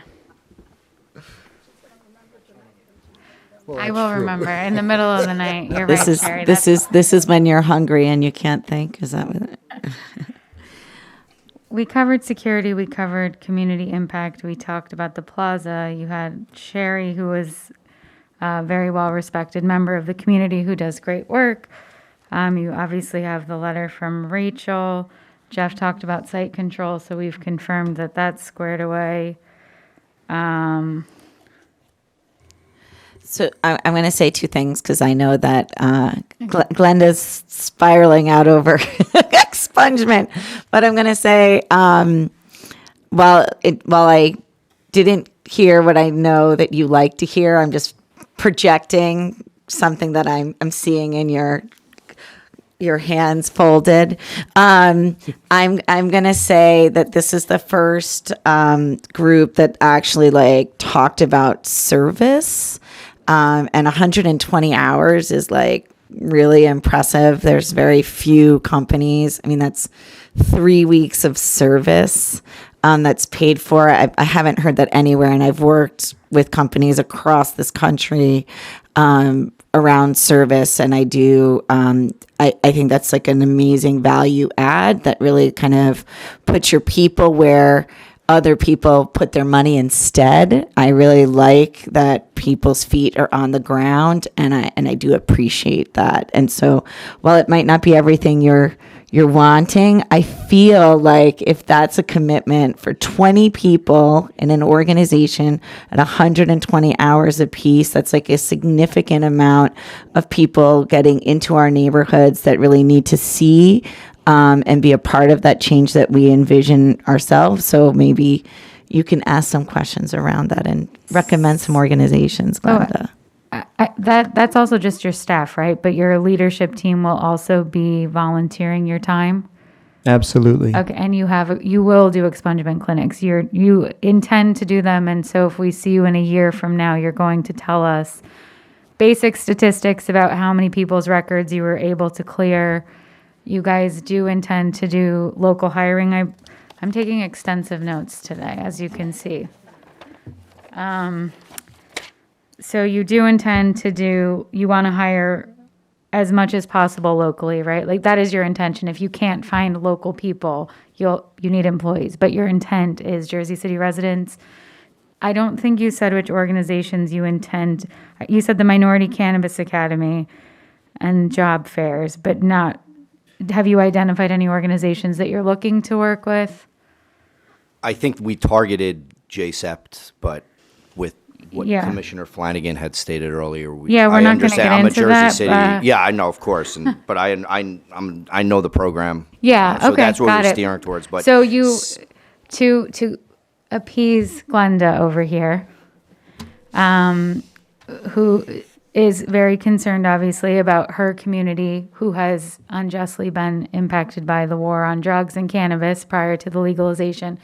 I think she's just looking for you to look at her and give her your word that your intention is to help serve the minority community in addition to all of the other great work you're doing with expungements, local hiring, job fairs, and working with some of the reentry organizations to the extent that it fits. Absolutely, Glenda. Yes, we are intending to do that.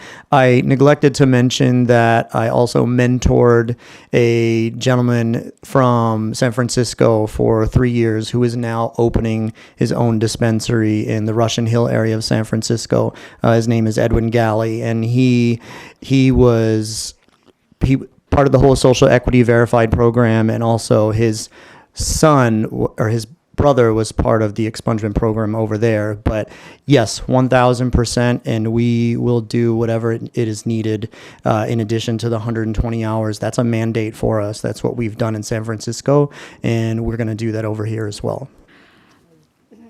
Well, we still have, former Governor McGreevy's program, which is the reentry program incorporated. Then we also have, which I work for Hudson County Corrections. We have the reentry program through that, where you can, that's located in the plaza, Hudson County Plaza, where you can contact Mr. Frank Mazda, who is the director. So there's a lot of agencies that's doing reentry that's in my neighborhood that you can reach out to try and get some of these folks, females and males, to kind of be considered for your employment. I will reach out tomorrow. Thank you. I also run into Frank Mazza in the elevator a lot, so he will tell me. Anything else from the board? He is my director, and I will email him. If you wind up with any agreements, it would be appreciated to send it to Maynard, so. Yes, at least 1 week in advance, please, prior to your final CCB approval, should you be approved tonight. Absolutely. I guess I make a motion to close the working session unless one of you object. A second. All in favor? Aye. All right, we're back in the regular section. Either a motion for or against this application. I make a motion to approve. Second. Roll call. Chairperson Bunny, Yes. Vice Chair Kaplowitz. Yes. Commissioner Sally Perkins. Yes. Commissioner Flanagan. Yes. Motion carries. Congratulations. Best of luck. All right. Does anybody need a break? I do. All right. Okay, we're going to take 5 minutes. I apologize to those of you waiting, but I need more water to go. So if, Ron, can you, if we can gather everybody from outside and close the door? Well, Stacy went to the bathroom. Oh, okay, well, another minute. I wouldn't close it. It does lock. And it's always got to be open for a meeting, yeah. Okay, so we'll tell them that. All right, anybody here on Canopy Boutique? Yep. Come on up. I am so hungry. I told my wife to pick something up. She forgot. Someone took me out to lunch at 2 o'clock, so I had a You're nice good. big lunch. Yeah. All right, why don't you get situated there? We're just waiting on Stacy, so please don't start until she returns. I didn't see that.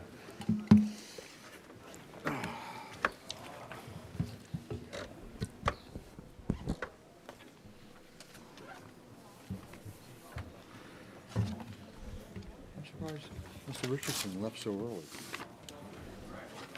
You need this? Yeah, me too. Just leave it up here. I know. I guess he got tired of saying it. Oh, well, Board of Ed usually meets on Mondays, so maybe he had a Board of Ed meeting to go to. Yeah, because they're usually Monday nights. Yeah. Okay. They might have a different meeting schedule for summer, but I think now that school's back in session, they meet twice a month. Oh, so we should So that would, the same night. it is, well, it's Mondays.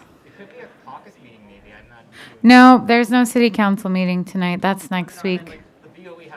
Yeah, no, I assume he went to a Board of Education meeting. Not that it matters or that it's, Stacy is back, so we're gonna go. Yeah, there is a meeting actually virtually at 6. Yeah, that's where he went. All right, let's go ahead and, Ron? Thanks. Counselor, please enter your appearance into the record. Yes, sure. Hi, my name is Andrew Sick. I'm an attorney with the law firm Mr. Cannabis Law. We're a law firm that focuses exclusively on cannabis businesses. So, and with that, I'd like to introduce you to Julissa Bonilla and her business, Canna Boutique, sorry? Before we even get started, I believe you have to agree to bifurcate your application because we have, as a board, have taken the position that we are not hearing consumption lounges until the state issues their guidance on consumption lounges and the rules surrounding them. Yep, we totally Okay. agree to that for sure. Yep. And sorry. ahead, I'm sorry. No, and Greenhouse by Cannabis Canopy by- Boutique by Greenhouse. Yeah. And we're here to answer any questions you all may have. All right, so why don't we start out with, presumably you have one witness. Would you please raise your right hand? Do you swear affirm the testimony about to give you the truth, the whole truth, and nothing but the truth, so help you God? I do. Please state your name, spell your last name, and give us your address.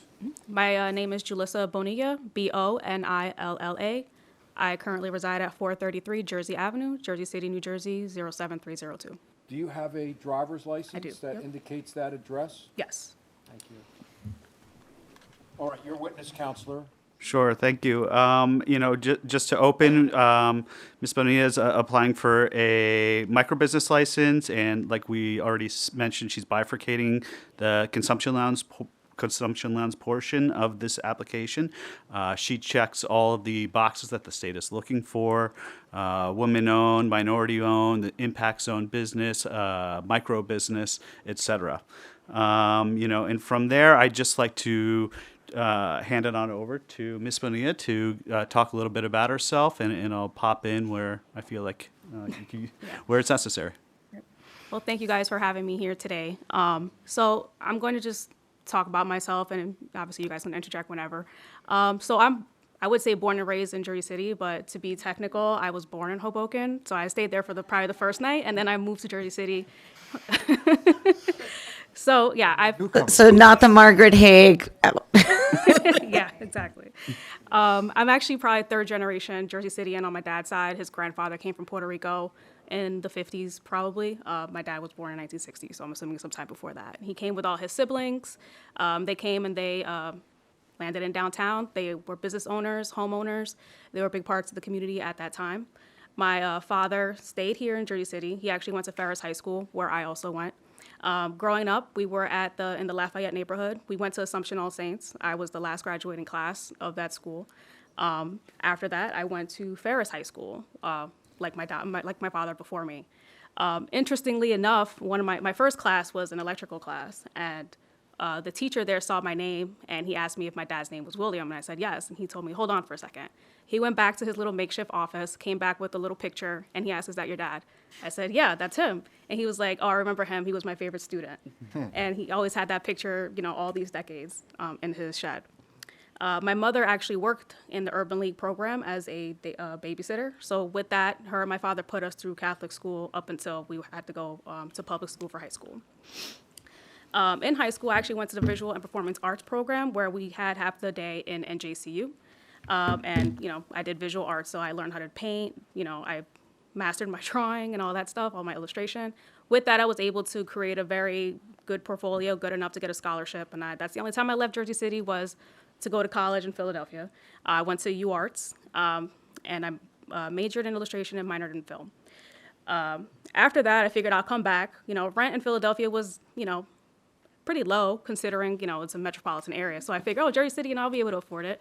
I came here and I saw that I was actually priced out, and I was like, wow, I can't afford this. So I had to make the tough decision and move to Bayonne. But I moved back as soon as I could. My first job. That's all Jeff really wanted to hear. We have others that haven't moved back yet from Bayonne.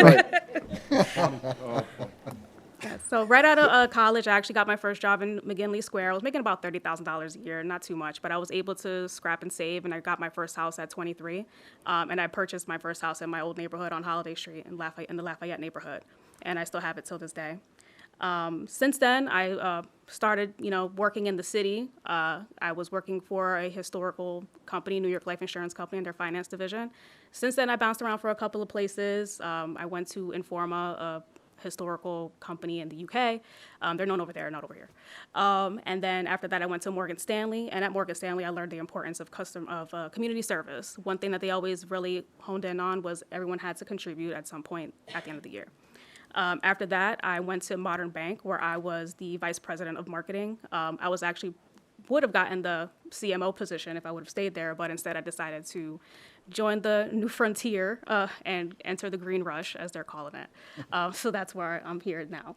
So yeah, any questions at all about my backstory? If not, I'll go into the I corporation just have a side. question. In your application, your certificate of authority from the state of New Jersey and your certificate of formation shows 344 Grove Street, Oh, that's just the a drop mailing box? address. Yeah. Okay. That's, what's it? Postnet. Cigar store. Postnet, yeah, okay. Yeah. Okay. Thank you. Yep, no problem. Any other questions? And that's just because you don't have a physical location I'm yet, just right? going to ask, how many hours did Morgan Stanley make you volunteer? Because it's not 120. I don't remember, but probably at least 8 to 16 hours. It was like a full day on Oh, yeah. site. We got pizza, so it was nice. Anybody working for Morgan Stanley has to do Everybody's that. microphones are on, right? Yes. Okay. they're on. I don't know why I can't hear. I don't know. So I think hearing someone aids. asked if I have a location. Thank you. Someone asked if I have a location. I do. I have secured 125 Columbus Drive. Oh, no, I just said you're using Postnet because Oh, it's okay, not open, sorry. so that's your mailing location. Yes. But you have a lease for 125 Columbus? What is that now? It is currently like a garage, a warehouse. It's a one-story brick building. So it's not in use right now. It will go through extensive renovations, which I will help beautify. I know beautify the That's area. not where Dancing Tony keeps his stuff, right there? It was, not Okay. anymore. All right. That's next to the parking lot or on the same side? The parking lot is a few doors down. Oh, okay. Yeah, I know the building you're talking about now. Yeah, yeah. I think it would benefit everybody if it looks a lot better than it does today. Which is where my art history comes into. Should be a fun project. There is a daycare center roughly about 200 feet away. I did meet with them before I sent notices out to all the neighbors. I wanted to meet with them first, and I met with the director there, and she didn't oppose it. I told her, "You're going to get a letter in the mail. I'll have all my contact information. Please reach out if you have any questions or concerns at any point, either now or in the future." Haven't heard anything yet, but again, she didn't oppose it, so I guess that's a good thing. Yep. So like I said, I sent letters out to everyone. I spoke with Rachel Sieg at the historic downtown Sid. She was also neutral. I met with Councilman Solomon. He told me to meet with the Anti-Violence Coalition of Hudson County, which I did. I'll get into that in a little bit. And I also reached out to the Van Voorst Neighborhood Association. I haven't heard back from them yet, but I did reach out to Craig's Zems there. I live in that neighborhood, so of course, any way to mitigate crime and all that would be ideal for me as well as the rest of the community.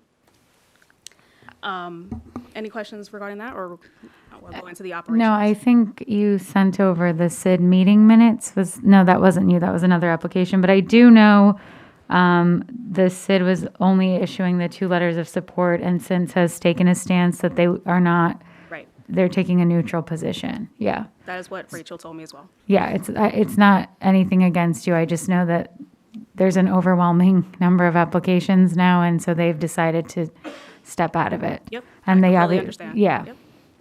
And technically, are you in the SID, that side of the street? Is that? I don't know. Yeah, I don't but believe I you're figured in I'll the cover all SID. my bases. Yeah. Yeah. But you reached out. That's it. Right. So going into the operations, the organization will be 100% Latino owned by myself.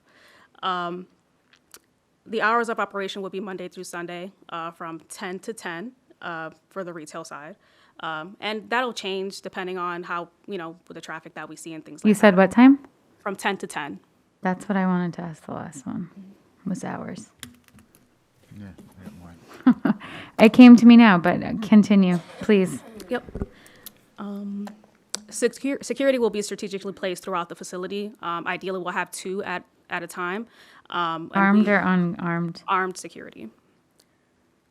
And are you working with a security contractor? I'm currently interviewing different people. I've spoke to Tony Gallo today, actually. I've met with That's, AT&T. Sapphire. Sapphire Thank Risk. And we are also looking into installing Solink cameras. I'm not sure if you guys heard of this. You don't have to tell us. If it's going to compromise your security, we would rather read it and not speak about it. Right. Have you entered a peace labor agreement? Well, as a micro. Oh, you don't have to, but you can. We Yeah. have had micros that did. Okay. Yeah, and we're open to that if that's something that's, but at this point, there's, we're just trying to get this through. It's your choice. I mean, union labor is always great, but again, you're the business owner and you'll make your own decision. Keep going. I may have more questions, but As your application stated, at this time, since your application, have you gotten an odor mitigation? We're interviewing engineers for the odor mitigation, but we will make sure to have all the carbon filters and all that stuff. That's, part of the regulations. All right. Lighting is a big issue. Right now, it's pretty dark as it is in that area. So we will have ambient lighting all around the facility. So it'll definitely brighten up the block. People are somewhat afraid to walk through there at night, especially women by themselves. So yeah. So micro businesses, we aren't allowed to have more than 10 employees, but for our starting salary, we would like to have a $25 an hour salary, depending on experience and position. For hiring, we will look at staffing agencies, job fairs, local job fairs. We'll do advertisings, and we'll reach out to local cannabis academies for trained applicants, such as like the Minority Cannabis Academy.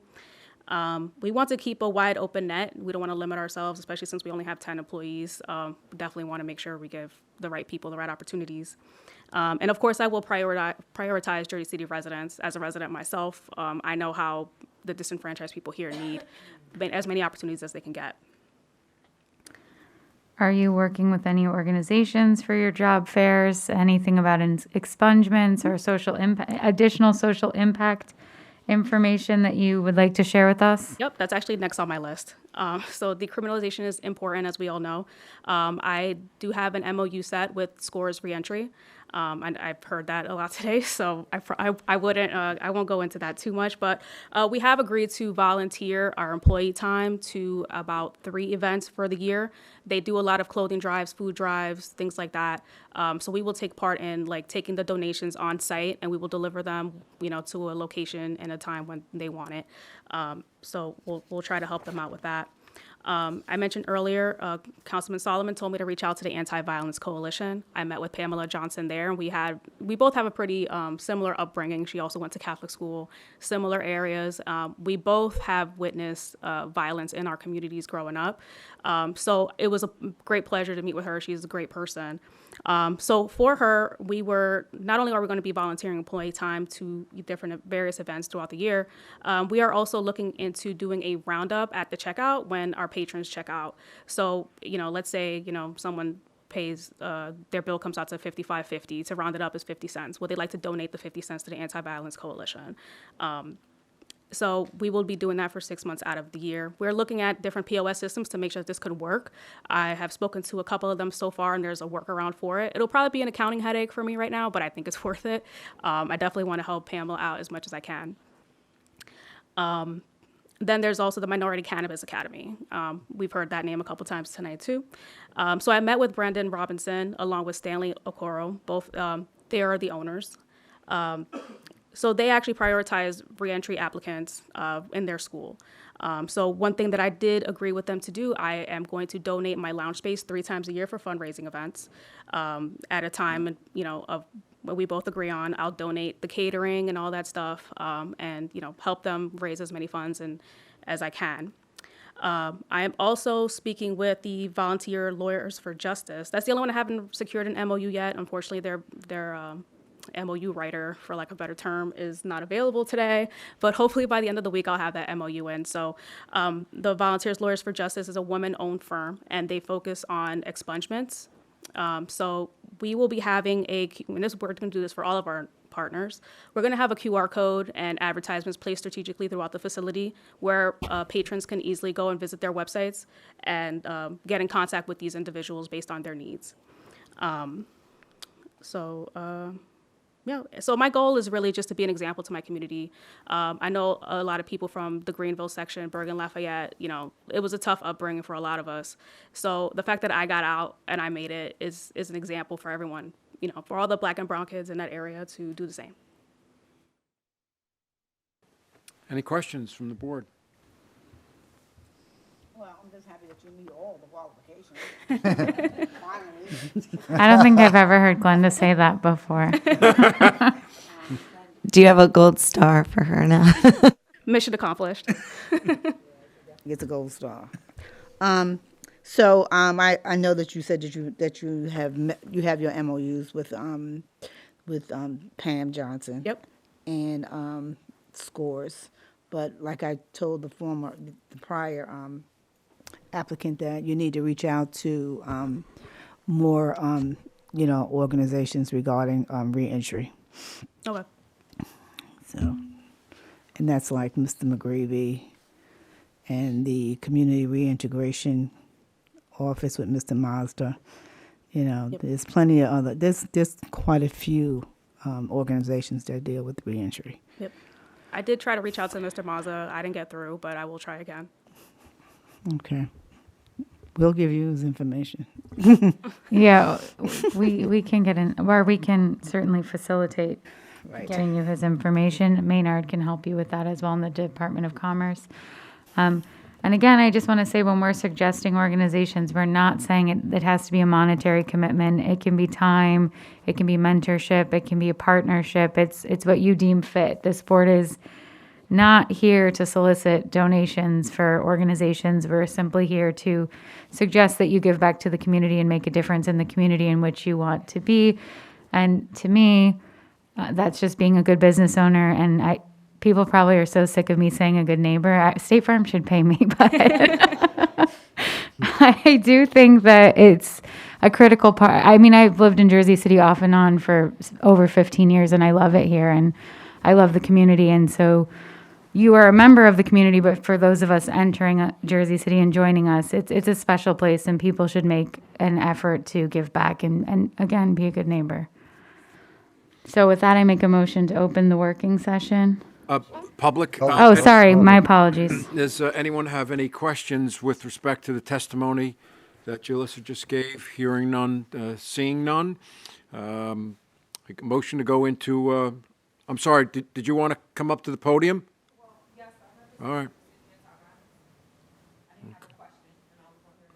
No, this is a question, a period, but I'm assuming, are there any other questions for Julissa?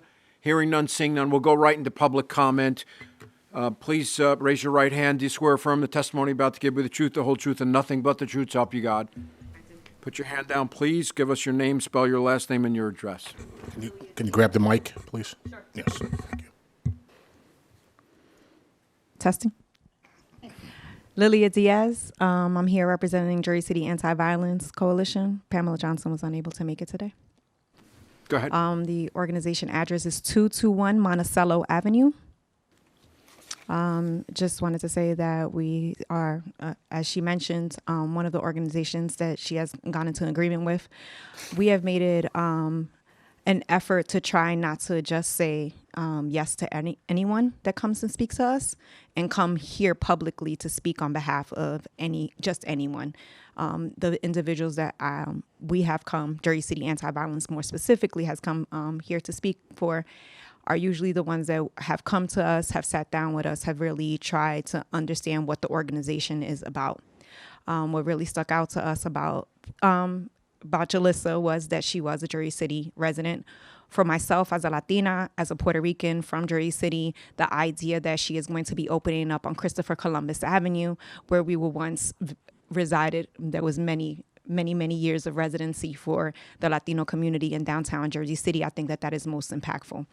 The second thing about her understanding of what violence prevention is and what we do as a Jersey City Anti-Violence and the impact that we have in the community. We're trying to curb violence as much as possible, specifically gun violence, and specifically those who have a history of violence or have been impacted by a family that has been victim or actually an assailant in gun violence.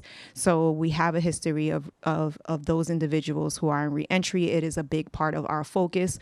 Again, we have our office on Monticello Avenue directly that impacts Ward F, right? But we serve a lot of the communities in Ward F and Ward A, and in all of Hudson County as well, but those communities more specifically. Right now, we have 2 programs where we service case management and resource management for individuals who are referred to us by Jersey City Medical Center for trauma victims for violence, guns in particularly, but also domestic violence and other violent issues. And then we also have a grant right now with the department, with the Office of Attorney General of New Jersey for job training for individuals who are just coming back into the workforce, whether they're reentry or victims of gun violence. So we believed in what Jalissa and her company had to say and the impact they wanted to make in the community. And so I wanted to make sure I said something on their behalf. Thank you. Thank you. Anyone else? Hearing none. All See- right. Oh, go ahead. No, I was going to just make the motion again to open the... There's a few more. There are, my apologies. I don't see anybody else. Yeah. Do you want to call Sure. Please raise your right hand. Do you swear affirm the testimony about to give you the truth, the whole truth, and nothing but the truth? I do. Please state your name, spell your last name, give us your address. My name is Brigitte Valdivia, Valdivia. I currently live in Hoboken, but I work in downtown Jersey City. I've worked there for 8 years now, and funny enough, it's right next door to the space that she's leasing.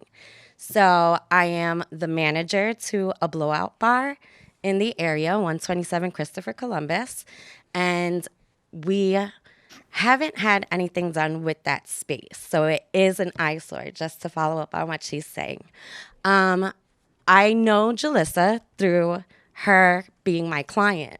So she's been a regular client of mine for about 8 years. And through that time, I found her to be very genuine and sweet. She's really motivated and meticulous. And I believe that when she opens this business, it's going to be really beneficial to the neighboring businesses around us. Thank you. You're welcome. Okay. All right. Okay, welcome. Would you please raise your right hand? Do you swear affirm the testimony about to give you the truth, the whole truth, and nothing but the truth? So help you God. Yes. You can put your hand down. Please state your name, spell your last name, give us your address. My name is Jessica Blanco, last name spelled Blanco. And what was the second part you needed? Address? Your address. Oh, the address. I'm sorry, it's been a long day. My address is 295 Johnston Avenue, Jersey City, 07304. I'm still new here, so I'm getting used to being a Jersey person now. But I've been living in Jersey for about over a year now. I met Julissa at the metaphysical store about 2 years ago. I wasn't a resident of Jersey yet, but I was looking to reside here. I wanted to change from New York City to Jersey and more of a calmer state. But when I actually met Julissa at the metaphysical store, what we had in common was that we wanted to be entrepreneurs and have our own business.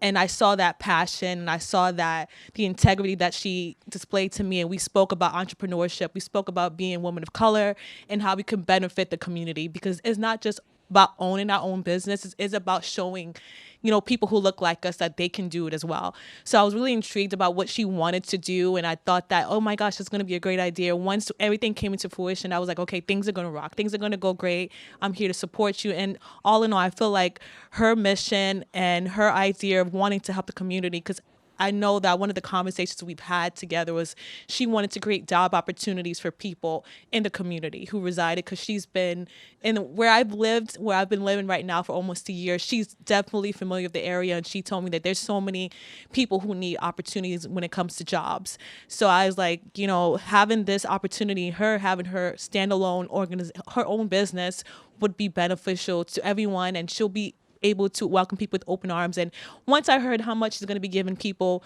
hourly, I was like, listen, people are going to sign up, and I would work for you if I was them. So again, all in all, I feel like she is a great asset to the community. She's going to better the community.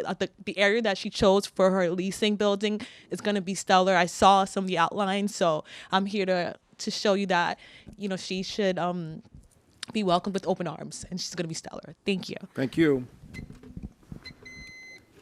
Anyone else? We have one more. Good evening, sir. Please raise your right hand. Do you swear or affirm the testimony about to give you the truth, the whole truth, and nothing but the truth, so help you God? I do. You can put your hand down. Please state your name, spell your last name, give us your address. Sure. It's, first name is Peter, last name is Into the mic. First name. Okay, first name is Peter, last name is Olivares, O-L-I-V as in Victor, E-R-A-S. I reside at 1202 Lexington Avenue in the Upper East Side in New York City. We have actually a business in Jersey City for over 60 years on Barrow Street. It's been owned for 3 generations now. And we encountered Julissa over the years because her parents would go there. What business is that? It's a metaphysical store. It's 332 Barrow Street. Okay, and we've been there for actually over 60 years. It was my grandmother's, where she just recently retired, moved to my house in West Palm Beach, living the life. When Julissa came on board, my grandmother took her in and saw something in her that obviously she didn't see in no one else. Trained her, showed her how to deal with the people, because we're really a community service. So she showed her and taught her how to deal with the community, how to see their needs, what they actually needed. Because when people come into our business, it's more of a spiritual business, which people come in with divorces, problems, issues. It's mostly negative, which we turn around and make it positive. We all have to seek and believe in something. So she taught her that, and she just gave her the wings, and she took off, which now actually people walk in and ask for her instead of me or ask for anyone else. So, when she's not there, where's Julissa? So it became that. But we've been in that community for over 60 years. We've serviced the community for over 60 years. We've had a major impact. Now she brought the actual store to a different level. Due to her, we went from the Flintstones to the Jetsons. How did that happen? We actually... You're dating yourself, man. Yeah. No, I think the Jetsons are officially like in the future now. Listen, I have an MBA from Montclair State College. I'm a Montclair kid. My parents grew up in we have a home in High Street, Montclair. So, we are actually from Jersey, but unfortunately I had to move to New York, being that I'm a financial advisor. I had to open up my business there. But evidently what she did was brought in all these items, all these particular merchandise that actually people do look for now. And it actually brought the store to a whole different level. And people are just loving it. People are just walking in and just loving it. We're getting more business now than ever. We see the difference, and it's actually proved very well, and we like to thank her. And that's all really is to it. Thank you. All right, thank you. Okay, can I make my motion for the Yeah, third we're time? done. Yeah. Can we open the working session, please? There a second? I'll second. All right, all in favor? Aye. Any opposed? Okay, positives, negatives, what do you want to do? All right, so I have my notes again. You're a women minority impact, micro-owned business in an impact zone. You live in Jersey City, so you meet the residency requirement of someone living in New Jersey. You're the 100% owner. You have reached out to the neighborhood association and to your neighbors. You intend to have 2 armed security guards and are looking to potentially work with Tony Gallo. I think you said you're open to a peace labor agreement. You're in the process of interviewing engineers for odor mitigation. You're adding lighting. You're working with the Minority Cannabis Academy. You are looking to hire Jersey City residents as a priority, up to 10 of them as a micro business. That's all you are allowed to hire at $25 an hour. Are you benefits? Yeah, absolutely. Okay. I think you said you have an MOU with Scores. Lilia Diaz testified that you have one with the Anti-Violence Coalition. You're looking to do roundup donations. You're donating your lounge space to the Minority Cannabis Academy, and you had 3 character witnesses who spoke very highly of you. So from my perspective, I don't see any reason we would deny the application, but I open it to my board members to say their thoughts. I don't disagree with the chairperson, That also never happens. Right. Very true. We're hitting all home runs tonight. Man. We've been gone for a month. We're like energized. Are you going to do the honors? I think Glenda should. Yeah. Definitely. You got to make a motion to I'm gonna make close. a motion. First, motion to close the Close the work work, session. work And then go session. ahead, Glenda. This one's yours. It's mine. I make a motion to approve the Canna Boutique greenhouse because you fit all of the criteria. All right. I will second it. Roll call. Chairperson Bunny, Aye. Vice Chair Kaplowitz, I grew up on Pacific Avenue. It's great to vote for someone who's from the neighborhood. Thank you. I vote yes. Thank you. Commissioner Sally Perkins, Yes. Commissioner Flanagan. Yes. Motion carries. Congratulations. Best Yes, of luck. congratulations. Thank you, guys. All right, if we could please have artistic dispensary. Yeah. I think they're related. I'm going to ask it right off the bat. Yeah.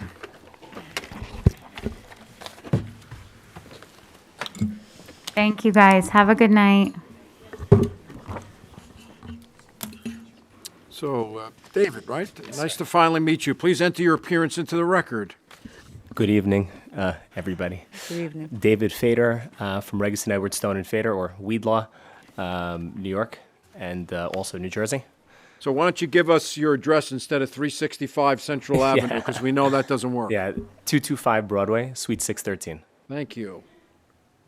Is that New York? It's in New York. Yeah, I also have a Jersey address, but it's just forwarding address. Okay, that's fine. All right, David, where are we going this evening? One or two witnesses? What? Well, we have two witnesses, and we're representing Artistic Dispensary. We're seeking a Class 5 license. Artistic Dispensary LLC is a women minority-owned business. The owners have lived in this. The single owner, has lived in Jersey City for over 10 years, and has deep ties to the community. And It's not Jersey City, it's Secaucus.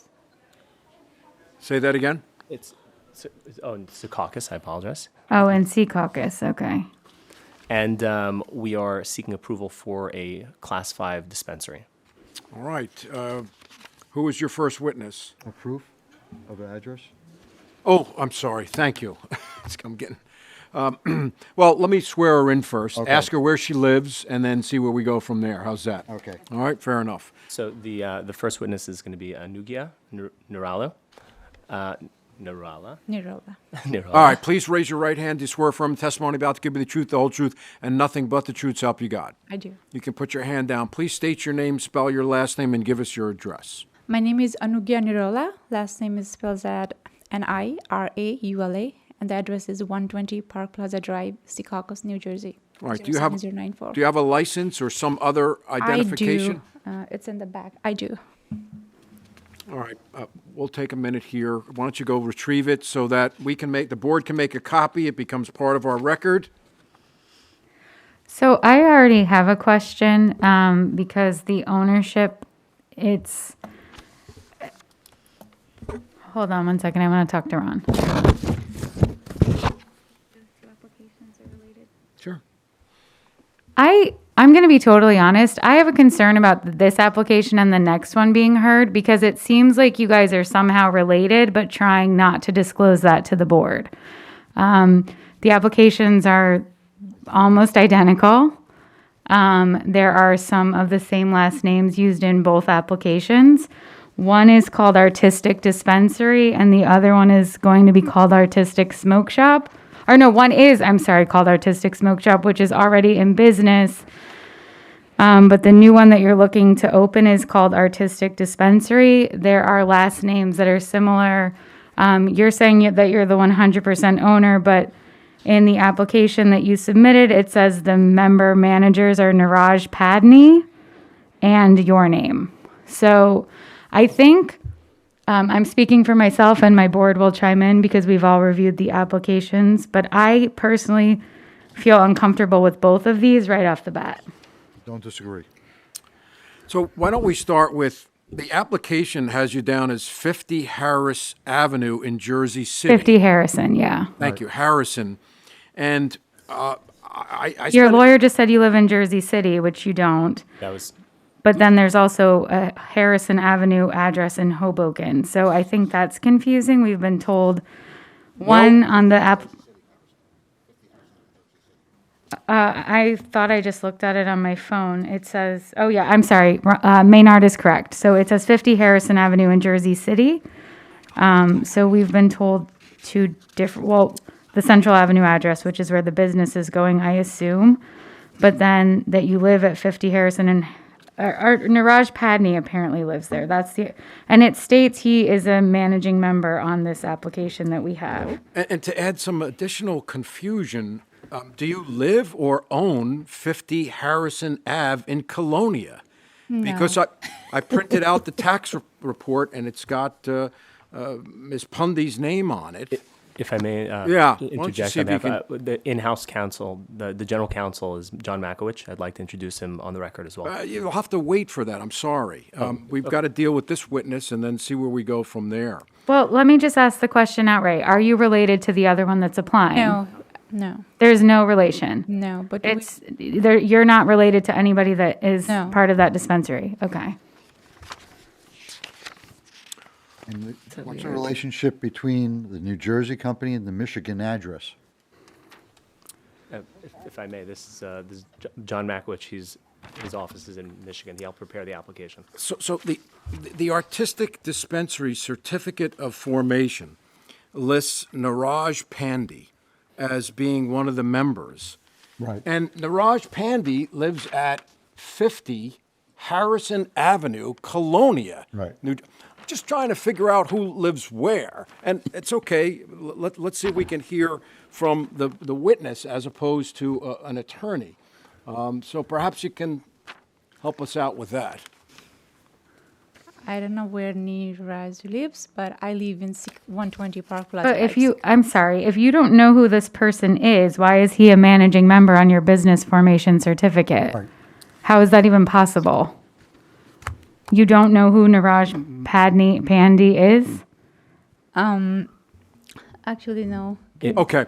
I think we're going to have to. Yeah, with the board- we're going to have to table this. If you don't know who the ownership is of the managing members of your own business certificate, If I may, Just hold on one second.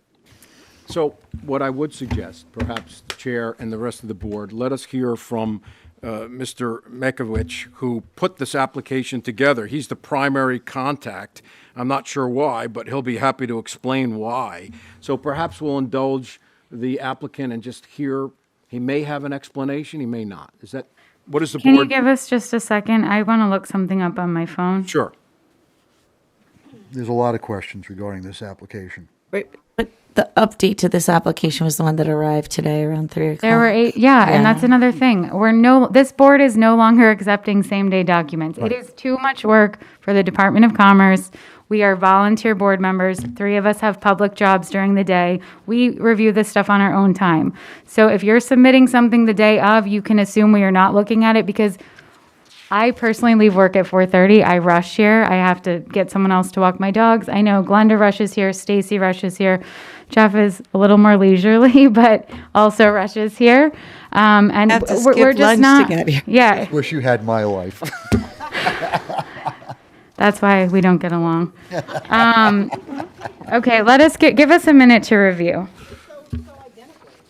Right. They are identical. The applications are almost identical, and there are the same last names used in them, which is, can we just have a minute to review? Sure.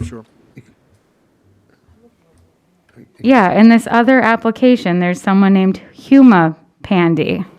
So Huma Pandy is not related to Niraj Pandy. This is just a coincidence that you have Artistic Smoke Shop and Artistic Dispensary, which have the same name, identical applications, the same attorneys. That seems extremely coincidental to me. Also, 50 Harrison which Avenue. is the real problem, is both these applications, which you have your address at both those applications, Counselor, there's no site control. Yeah. If you can define to me what the word intent means legally.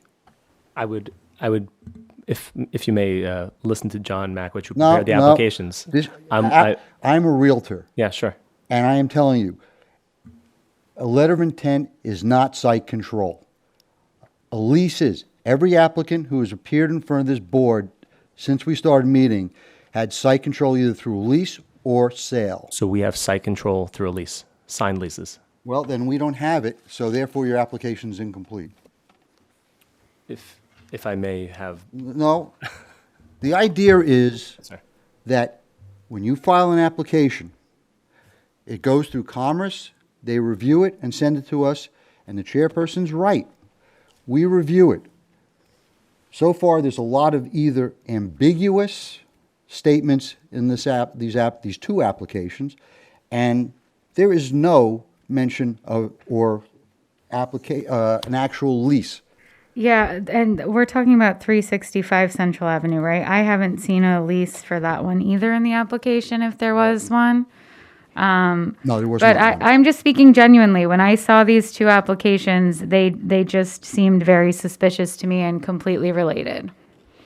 And I'm going to just state immediately on the record, I do not know how many cannabis dispensaries we can possibly put on Central Avenue. I think we've already approved Maynard 4. 1, 2, 3, 4, at least 4, maybe 5. But this is already an operating smoke shop. Is that the one? Okay, so that because there is, like, I drove by. I was at Central Avenue on Friday. So is it the board's pleasure to at least hear from Do you want to hear the application? No. Well, perhaps not the application. I'm being very honest. I mean, how many applications we've heard so far? About 15? No, we've approved 16. So We've approved 16 This is how many meetings have we had, Maynard? Like 8? 24. This is application 24. Right. These two applications. Well, we can also hear it and vote. We don't have to table it. Okay. Well, then let's hear it. Mr. Fetter They're here, and Mr. let's. Fetter keeps indicating he would like Mr. Mekowicz to testify. He's come all the way from Detroit, Michigan. So why don't we at least see if he can answer some of these? And nobody's trying to suggest that there are any crimes involving moral turpitude here, but there's a lot of questions, a lot of ambiguity, some signatures that for the same individual look very, very different. So the board is just very concerned. So why don't we swear in?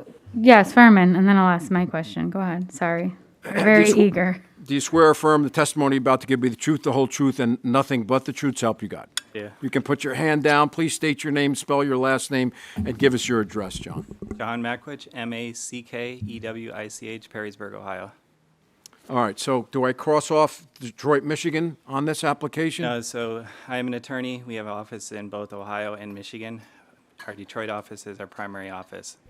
So the Detroit address is the correct address for me. So this works. So can you, and I apologize for the confusion on the applications.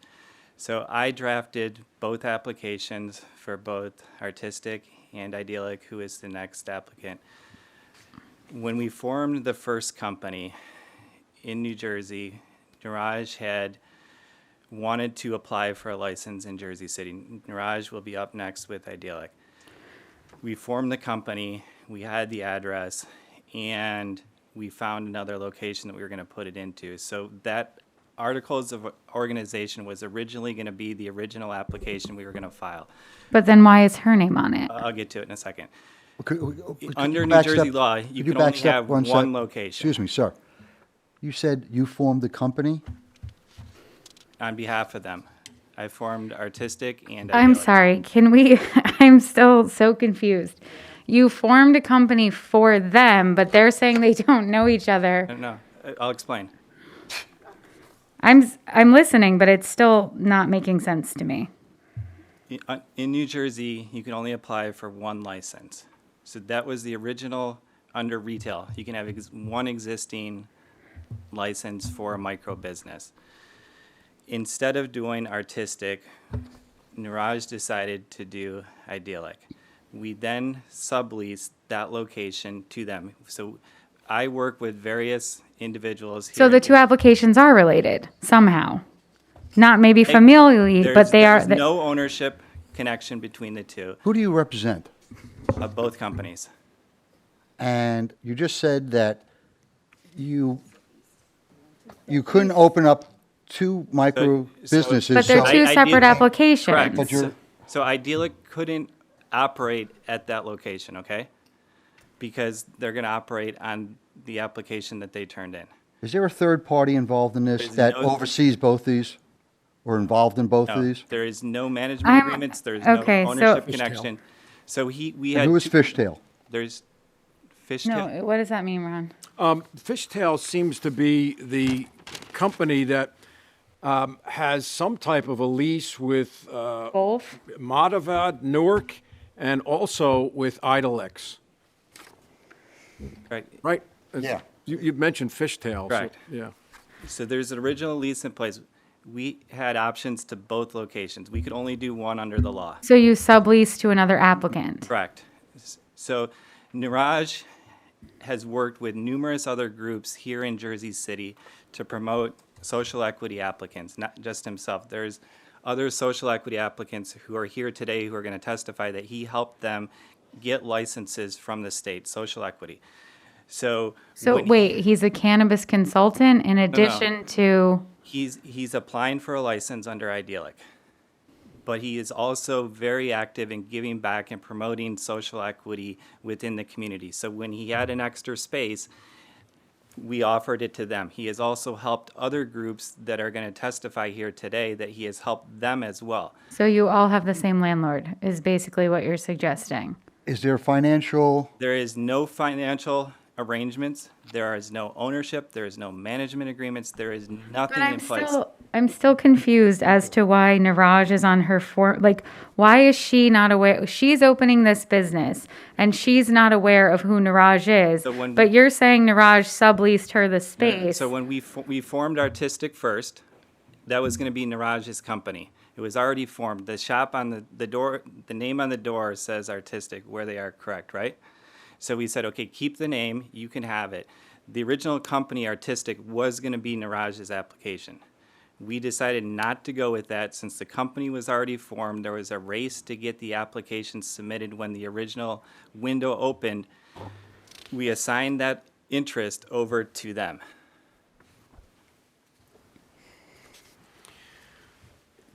Let's I keep, can't let them understand keep all I don't this. understand it either, I but mean, let them you keep know, talking. Right. In drafting the documents for both, the 50 is a typo, that's my fault, I actually don't hold it against them.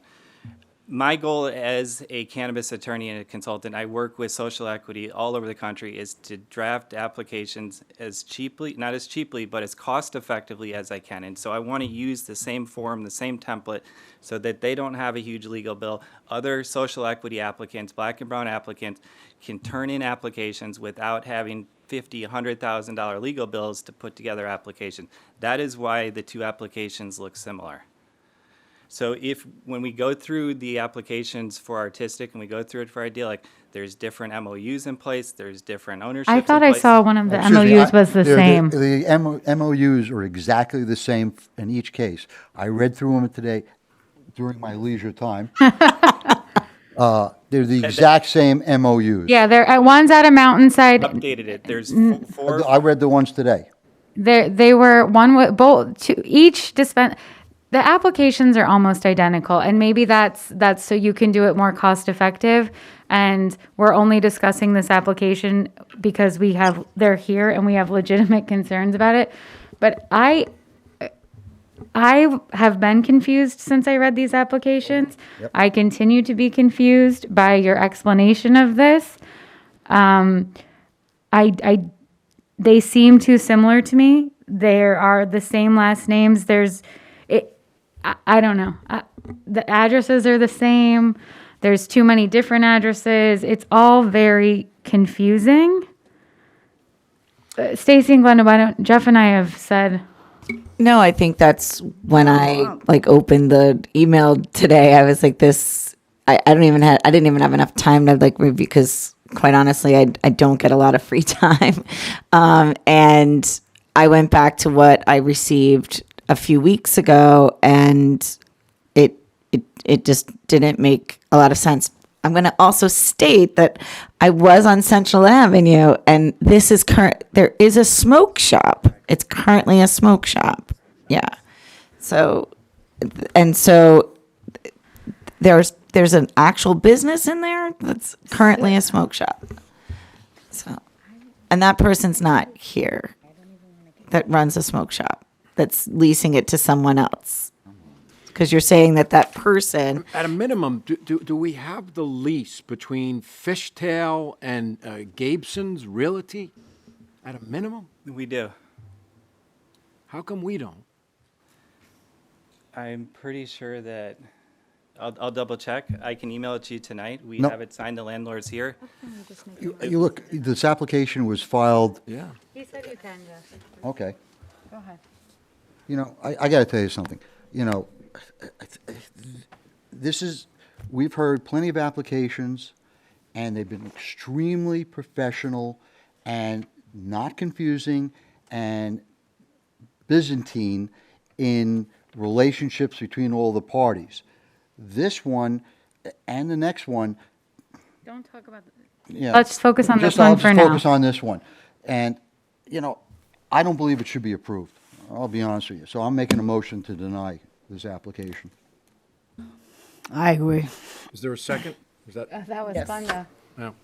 Roll call. Chairperson Bunny, Aye. Vice Chair Kaplowitz, Aye. Commissioner Sally Perkins, Aye. Commissioner Flanagan. Aye.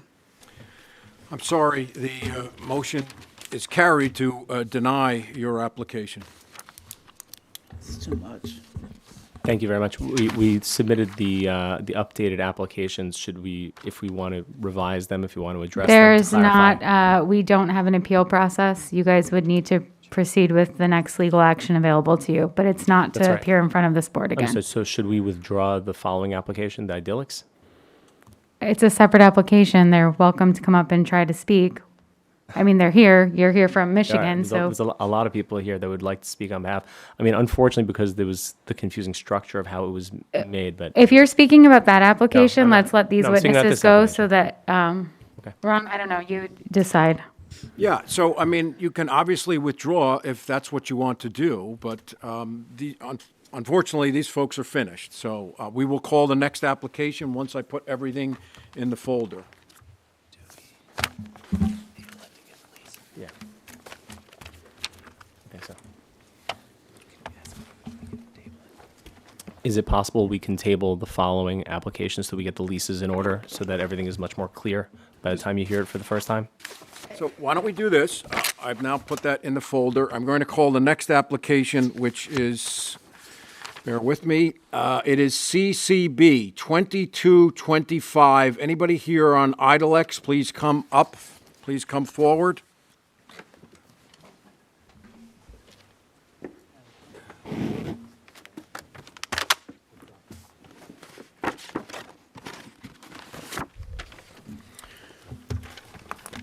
All right, Mr. Fetter, let's start this over. You can enter your appearance into the record. I'm going to wipe out 171 Newark Ave as your address, and I'm going to put the same address that, I'm sorry, Mr. Fetter, I'm going to wipe out 171 Newark Ave as your address and put in the New York City. Yes, sir. Okay, thank you Please. very much. Thank you.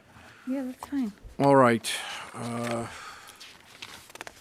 Does the board have any questions at this point, or? I think we have all the same questions for this application that we had for the last application, but I'm also just going to come out of the gate stating that I have a concern about, we have granted now 3 licenses on the pedestrian plaza. I know that none of them have opened yet. We're quite a ways out from opening, and I do have a concern about, it seems applications are only coming in for certain parts of the city, and certain parts of the city are getting oversaturated. And do you have the thing? I don't have it. The who we, our job is to look at location and the impact of these businesses on locations. So with my concern for the prior application, what? I think it's close to right across the street, but I also have concerns that I just don't know how many the pedestrian plaza can saturate. I think 3 that aren't open yet. This is me speaking in general, not specifically about this application, but we've been doing this since May now, and I do have concerns that I would like to bring to the council about the number opening in certain areas. It seems Newark Avenue and Central Avenue are very popular, but I feel like it's starting to get oversaturated, and we're not even giving businesses a chance to open before we're approving more and more and more. And unfortunately, I don't know when you found your locations or when you decided to apply. We are doing it in the order in which applications are received. But I will state, I have a lot of confusion based on the previous application, your application, and the relation between them. But I also think it's too many on the pedestrian plaza. And to your point, Madam Chair, one of the things that the Jersey City ordinance clearly states is the social impact of a neighborhood. So, and I'm in agreement with you that, you know, the confusion between this application and the previous application, the many questions that we have, very unclear answers, and the social impact of turning any section of the city into just Amsterdam. So, you know, I don't disagree with you. And I'm sorry, I just want to clarify something on that. Is it Huma Pandy? All right, it says you live at 34 Cole Street, number 2, Jersey City. But then again, I see plenty of documentation, stuff that's been submitted to the IRS, to the state, that says it's 50 Harrison Colonia. So, Colonia. Which one is it? I think you have to swear her in. Yeah, I was hoping that. Oh, yeah. Yeah, do you swear affirm the testimony about to give you the truth, the whole truth, and nothing but the truth, so help you God? Yes. Okay, please state your name, spell your last name, and let's get your correct address. Sorry, if I may, we would like, before we go down this road and cover all the aspects of the application, because we do want to give the council the respect of clarifying all these issues which you brought up, and we don't want to have any more problems based upon confusion that perhaps was brought forward from the previous application. We would like to, if possible, with your consent, to table this application so we can clarify all issues to make sure that you're comfortable with who these applications are. These are both 100% women, minority-owned businesses that have both been approved by the planning board, approved by the state. We really want to do Well, this no one right. has been approved by the planning board. It's all the state. conditional. It's I pending understand. our approval, and the state Understand. approval is also conditional. Respectfully, I understand. We would like, So- with your permission, to table it if you don't mind. Well, the board may not be inclined to do that. They may Understood. simply want to hear a portion or just vote as they did on the prior application. So if I could just at least, which address is correct? So our primary address is 50 Harrison Avenue, but we do have apartment. Which town, which town? Is it Oh, Colonia? it's Colonia, New So Jersey. it's not Jersey City, right? But we do have apartment at 34 Cole Street. All right. And your phone number that you've listed here is the same as the woman that just testified, and Narala? It's the same exact phone number? No. Okay, so that's a mistake as well, right? Yes. Okay. So with respect to Fishtail, there is a Niraj Pandy at 50 Harrison Avenue, I guess a property that you own with Niraj and Valdia and yourself, Huma. So there's a retail smoke shop there. Do you own that, the smoke shop? You are a board of directors for Fishtail.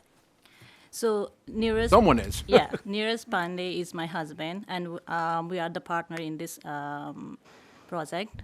I'm the owner, CEO, and he's the vice president manager. And you own 171 Newark Avenue? We lease 171 there. I know you're currently in operation. Yes. But didn't the application say that you were a 100% owner? Or am I mistaken? in Yes. that?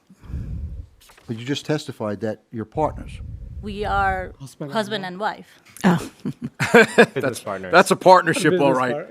I'm talking about business. They work together, but they're not business partners. And then there's Vidya Padney is also involved? That's my, Vaidya was my previous last name, which I changed to middle name, and it's like Huma Vaidya Pandey is my full name. What is the board's inclination, if any? No, Jeff, go ahead. Go ahead. Or Stacy, Jeff, Yeah, Glenda, no, I- please. You want to carry it? Do you want, yeah. Well, I mean, there's nothing regarding social justice, there's nothing. The MOUs were with Mountainside, if I'm correct, and organizations that are not in Jersey City. And there's just a letter of intent. There's no, We have Well, numerous. they're in business at this location now. but their application just said letter of intent. We have MOUs with York Street Project, with Which were sent today. kindergarten. I Well, those- briefly yeah, glanced and at them, which is but understandable. again, you both of the two applications that you submitted to us today, you gave us, I think, 8 documents for each. And these applications are filled with errors, typos, misspellings.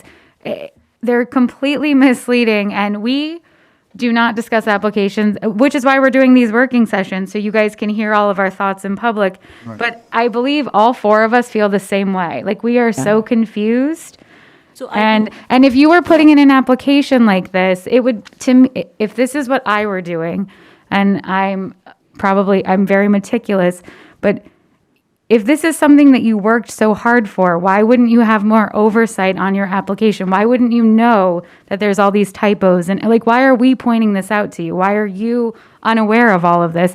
You have 2 people who are professionals. One's a consultant and one's an attorney, and your application is filled with errors. Yeah, if I may. Do you swear affirm the testimony about to give you the truth, the whole truth, and nothing but the truth, so help you God? I do. You can put your hand down. Please state your name, spell your last name. Neeraj Pandey, last name Pandey. What would you like to tell the board?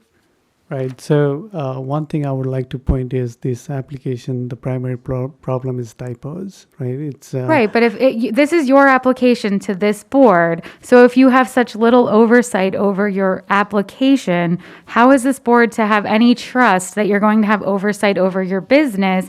Because this is the beginning of your business. This is your first impression to this board, and it is a very confusing one, and I think it's kind of, I don't want to use the word offensive, but it's almost, Right. I don't know why, if this was your final product, this is what you would submit. And just for the record, it's not typos.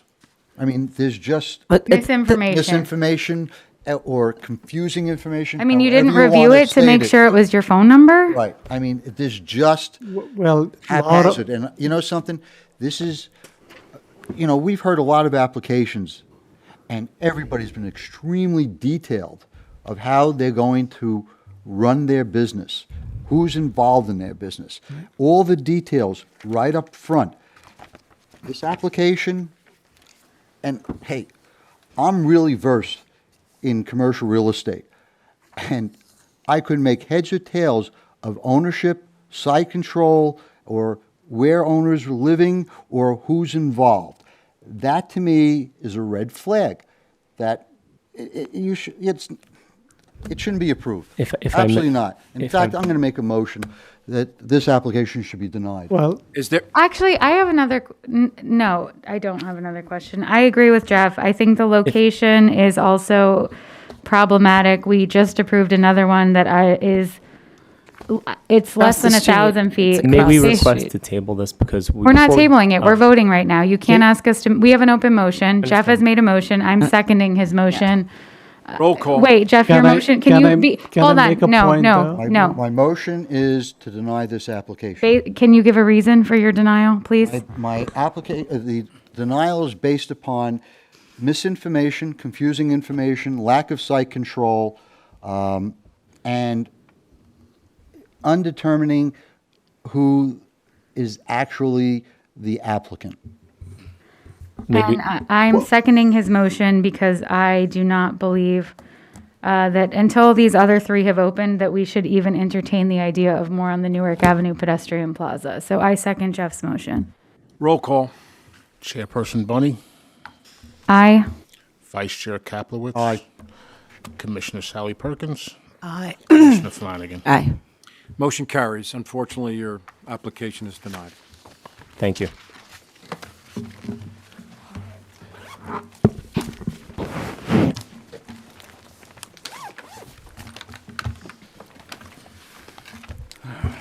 I think we have to memorialize. Yeah, we have to help, which ones? I can't We're doing vote. we're, A couple of my, I don't think I was at the meeting, so I'll take care of it. all right. you have to sign Kushmart. I can't. Yep. You will have to sign Kushmart. Oh, no, I'm sorry. I fixed No, it. I can. I fixed I- locomotive. Okay, can I just borrow your pen so I don't Go ahead. sign in green? Thanks. All right, the first one is in the matter of Cushmart, Jersey. This came before the applicant. And this is going to be the last one. Very extensive resolution that consists of 14 pages. I would ask for a motion to memorialize, followed by a second, and then I'll call those individuals eligible to vote. Motion to accept. Second. All right, Vice Chair? Aye. Glenda? Yeah. Yes. Oh, and, I think okay, I can so- sign. I just, I didn't vote yes. All right, you voted no, and so did, yeah, but you can't vote on a memorialization. You can Okay. certainly sign. Okay. So that would take care of that. All right, the next, I'm sorry. So if there are 2 no votes, they can't accept it, and there's 2 positive votes, can we still? Yeah, it's the majority of those who voted in favor. So if there's 2 and, yeah, Okay. we're good. The other side dispensary at 36 Congress Street. I would ask for a motion to memorialize, followed by a second. Motion. Second. All right, Chairwoman? I abstained from, no, did I? This is the other side. Okay, You're good. yes, I second, or whatever, I vote yes. Vice Chairman? Yes. Stacy? Yes. Glenda? Yes. Motion carries, thank you. The Medicine Woman at 660 Tunnelly Avenue, I would ask for a motion followed by... Motion. Thank you. Is there a second? Second. This is to memorialize. Okay. You voted yes on the application. I was outnumbered. Okay, all right. In any event, Chair, I vote yes. Vice Chair? Aye. Stacy? Aye. And Glenda? Aye. All right. Green Flamingo Dispensary, I'd ask for a motion followed by a second. Motion. Second. And Jeff, you were absent, so you're not eligible Okay. to vote. So Chairwoman? Aye. Stacy? Aye. Glenda? Aye. Motion carries. In the matter of Garden Greens, I'd ask for a motion followed by a second. Motion. Second. All right. Chairwoman? Aye. Stacy? I know. Stacy? Aye. Glenda? Aye. Motion carries, thank you. In the matter of Locomotive, and the chair abstained, or recused herself. I abstained. Sorry, abstained. So actually, you could have signed that. All right, in any event. That's the old one. No. I signed it. This is Locomotive. All right, so in the matter of Locomotive, this was a very extensive, about 8 pages long. I'd ask for a motion followed by a second. So if So- this was a denial, so if we vote yes, we're. You're just memorializing. Memorial, okay. Yeah. I vote, I make a motion to accept. Is there a second? Second. All right, so Vice Chair, Aye. Glenda, Aye. motion carries. What about Stacy? I wasn't Oh, here. She was she not wasn't there, here. and, you And know, you Courtney's- abstained. Yeah, okay, So- all right. And that's for Jeff to sign, so that's it. Thank you very much. Okay. I think we have open business, no? I'm Don't- sorry. Well, we have the next meeting schedule, right? Because it's scheduled on Columbus Day, so this is Yeah, we are moving the date of the next meeting. There will not be a meeting on Columbus Day. Yes. I think we had already Move it agreed. from October 10th to October 17th. Yeah, so it'll be 1 week after. Yes. I want to be clear, we are not adding any additional meetings at this time. And I think that's it for now, I guess. I make a motion to end the meeting. The next question was, we had received an email from Ron related to possible checklist or making sure that some of this checking or getting the license prior to us so I that had- we can. I had suggested that perhaps the application be amended, and the one thing that I've been asking for, and I know it's a lot of work, but, perhaps some questions with regard to ethnicity. I forgot to even ask them. I gathered some. Okay, we can update the application for that. Yeah, sure. and then. And ask for the proof of New Jersey residency, so we're not, Right. grabbing licenses at the meeting. Sure, absolutely. So, okay.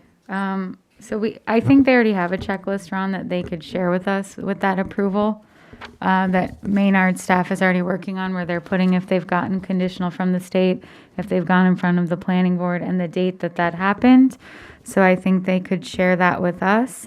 We actually have a shared drive spreadsheet with planning, so we know exactly when these applications go in front of the planning board, if it's been approved, as well as go in front of the city council. So that's I important. think that would be helpful, I guess, for us to see. The other thing I just want to state on the record is I believe we are up to 51 applications. At least, yes. Okay. I would suggest that we revisit this with the council and just the number of dispensaries and the number of applications that I know other municipalities have set a limit, and Jersey City was Bayonne is finished.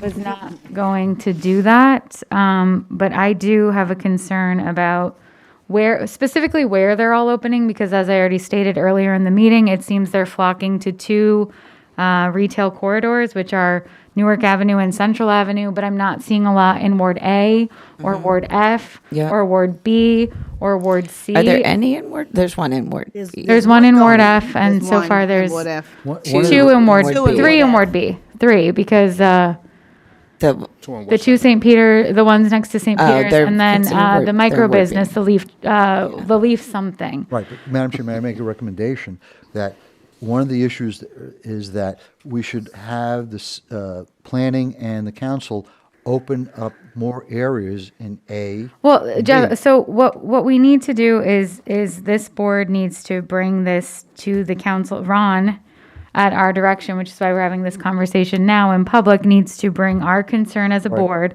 that they're all going to basically two main retail corridors in the city, which is, in my opinion, and you guys can share your own, it's becoming oversaturated. It's becoming a little bit much. And none of these businesses have opened yet or even have a realistic timeline of when they're going to open. And while I wish that we could have as many as possible, I don't know that the appetite for that exists in the city. And Don't disagree. so I think if you guys agree with me, I would like Ron to write a letter from our board bringing this concern to the city council and to planning about where they're all going and about opening other parts of the city for this type of business. I agree with that, but we also have to take a look at, of other aspects that I know that you and Ron have brought to the council, that they have to amend the ordinance.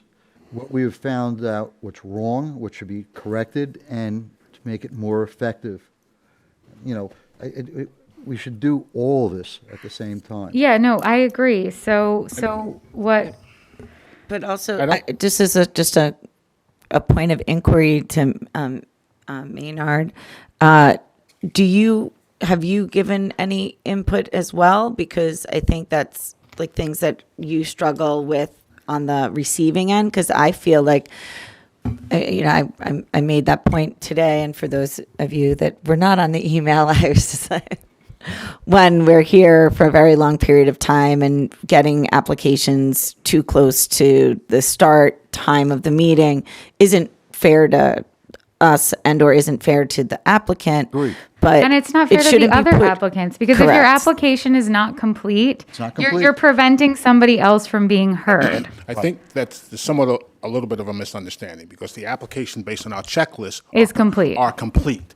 And then there's last minute documents that they feel, either from whether they are watching other meetings and realize there's a need for more MOUs, or listen to the city council, and that's why they're rushing in these additional documents. Yeah. So you do really have a complete application. So yes, I want to just say very clearly, Maynard's job does an amazing job. His staff does a great job. I see Markia has joined us. So hello, Markia. With baby pictures? What's this? So, but okay, hold on. I just want to say, I think as a board, we have to, I did direct Maynard to send them to us today so that everybody had them. Again, I know for a fact, 3 of us cannot review things for the cannabis board while we are in our day jobs. So maybe we make it a position where we don't accept last minute documents anymore because it's not fair to anybody. And when you submit your application, it should be as complete as you wish it to be for this board to review, because we all admittedly review it. I usually do it on Saturday and Sunday. I did. We just have to establish how many days before. Right. At least a Start off week, as a minimum Friday. of 7 days. It is most, unless you guys disagree. I said no, like I 72 agree. hours. If we're having a meeting on Monday, as long as it's in my hands by like Friday morning, All right. I can at least So Stacy's spend the fine, then weekend. 72 It's like a- hours, but no more same day submissions. No, I gotta be honest, I think even 72 is, I agree with you. I think it should be. I really think that we should have it a week before. I agree, because I know, I read these like 1, 2, Because a day. I work. I have other things going on. Glenda has a very active social life. So, My social life is consumed with cannabis it's not my review. social life. I just belong to a lot Personal of life consumed with organizations and cannabis. things like that. This All ain't the right, only so, thing. okay, hold on, let's just bring order back to Okay, the meeting. so let's So just- we're gonna talk to the we're gonna go back to the council about opening other parts of the city. We're going to, I don't know if there's an issue that the other parts of the city aren't open. I think agree people- with you. People I are think not going to people those just parts not of the going city. there. They're there. We're They're talking, there. you guys can come up later. I don't even know if there's any more public comment in this meeting. There's not. Public comment is closed, so there's no comment. But let me just say this. But I Jeff, would be please. open to comment if someone's commenting on like the Yeah, I way don't of have a problem entry doing it. because I think that's can important. we just Yeah. quickly finish what we're saying and then we'll let you come up so we can leave? It's almost 9:00 and none of us have had dinner. Okay, to be clear, oh, Jeff did.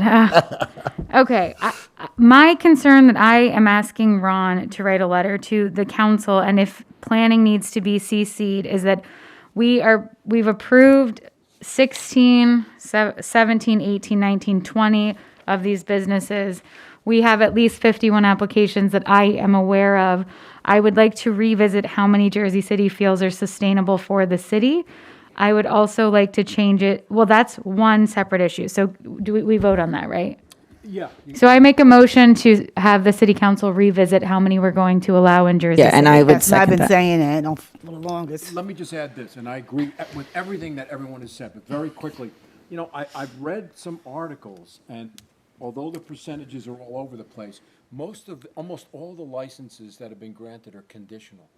And people are forecasting, experts, that only 10%, maybe 20 are going to make it. But I still think that I should send that letter. Yes. No, I think Okay, it's we have to vote. Can we vote? I made a motion. I second it. Yep. This is discussion. You can have some discussion. good. I just think that it's important that we go through the entire ordinance and make the recommendations. I know, Jeff, that's the next part. We're making a motion on this one specific thing. This is a big thing that we need to, it needs to be separate.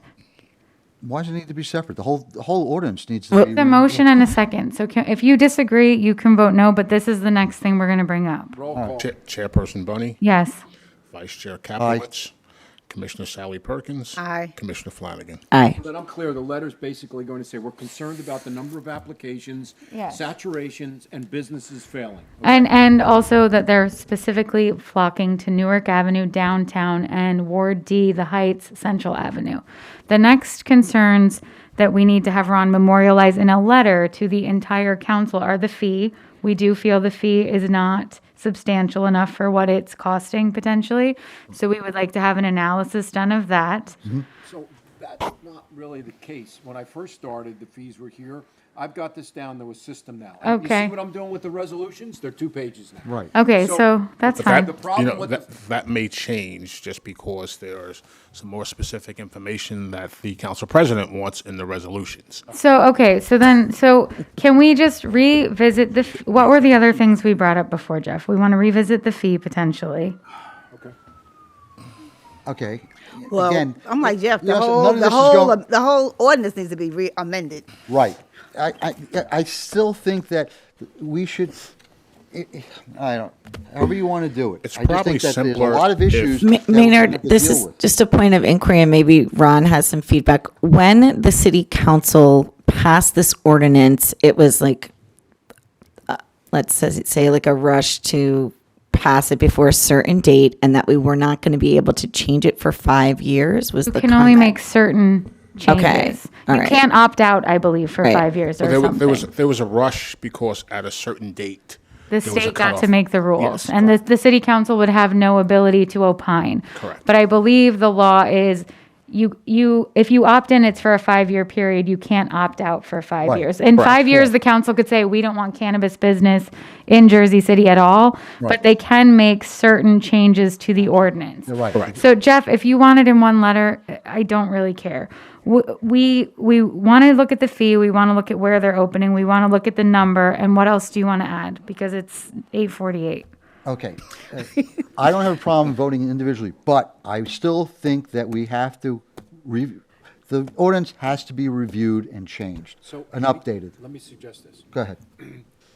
You can review it. I'll take a look. Why don't you send me some suggestions? Maybe at the next meeting, we'll discuss what those Okay. suggestions are Okay. and see how the board feels. Yeah, so why don't all of us look at it independently? We will ask Courtney to look at it. Do not email all, just email your suggestions to Ron. Ron will disseminate them to the board.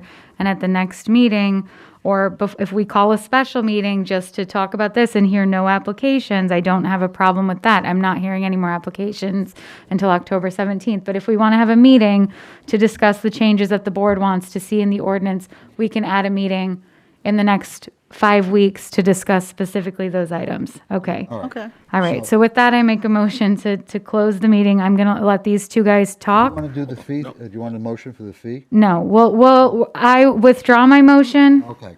And we will all individually review the ordinance, send our feedback to Ron only, and then we will discuss it in a public forum. Before you close, I just Yes, and these two guys want to talk, so Yes, I won't close until they talk. just have one statement. There has been discussion on at what point is the pin in the map, okay? And the previous discussion of approvals, because you're being approved by the CCB, you're being approved by the city council, you're being approved by the state, you're being approved by planning. There was somewhat of an agreement that we were going to use the pin goes into the map after the city council approval, right? 1 year.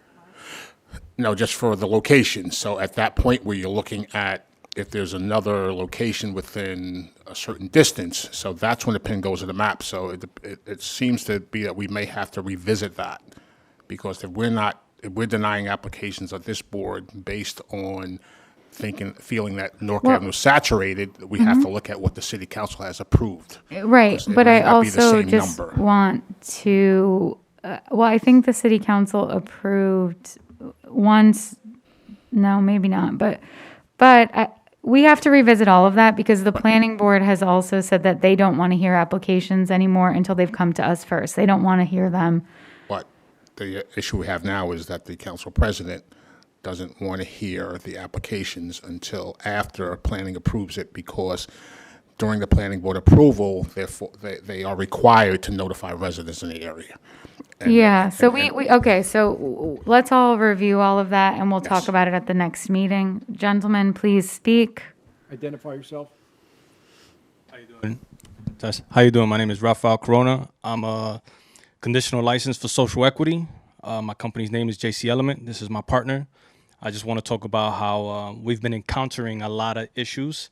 I got approved on June 30th for Jersey City through the state, and I can't find the location. Everywhere I go, We actually are social equity. we're social equity. Yeah, so this board can't help you with finding a location. We can sympathize. We just want to say that everywhere we've gone to North Avenue. I'm from the Heights. I've been living in the Heights. I went to Dickinson High School, went to 25, went to 28, same thing with him.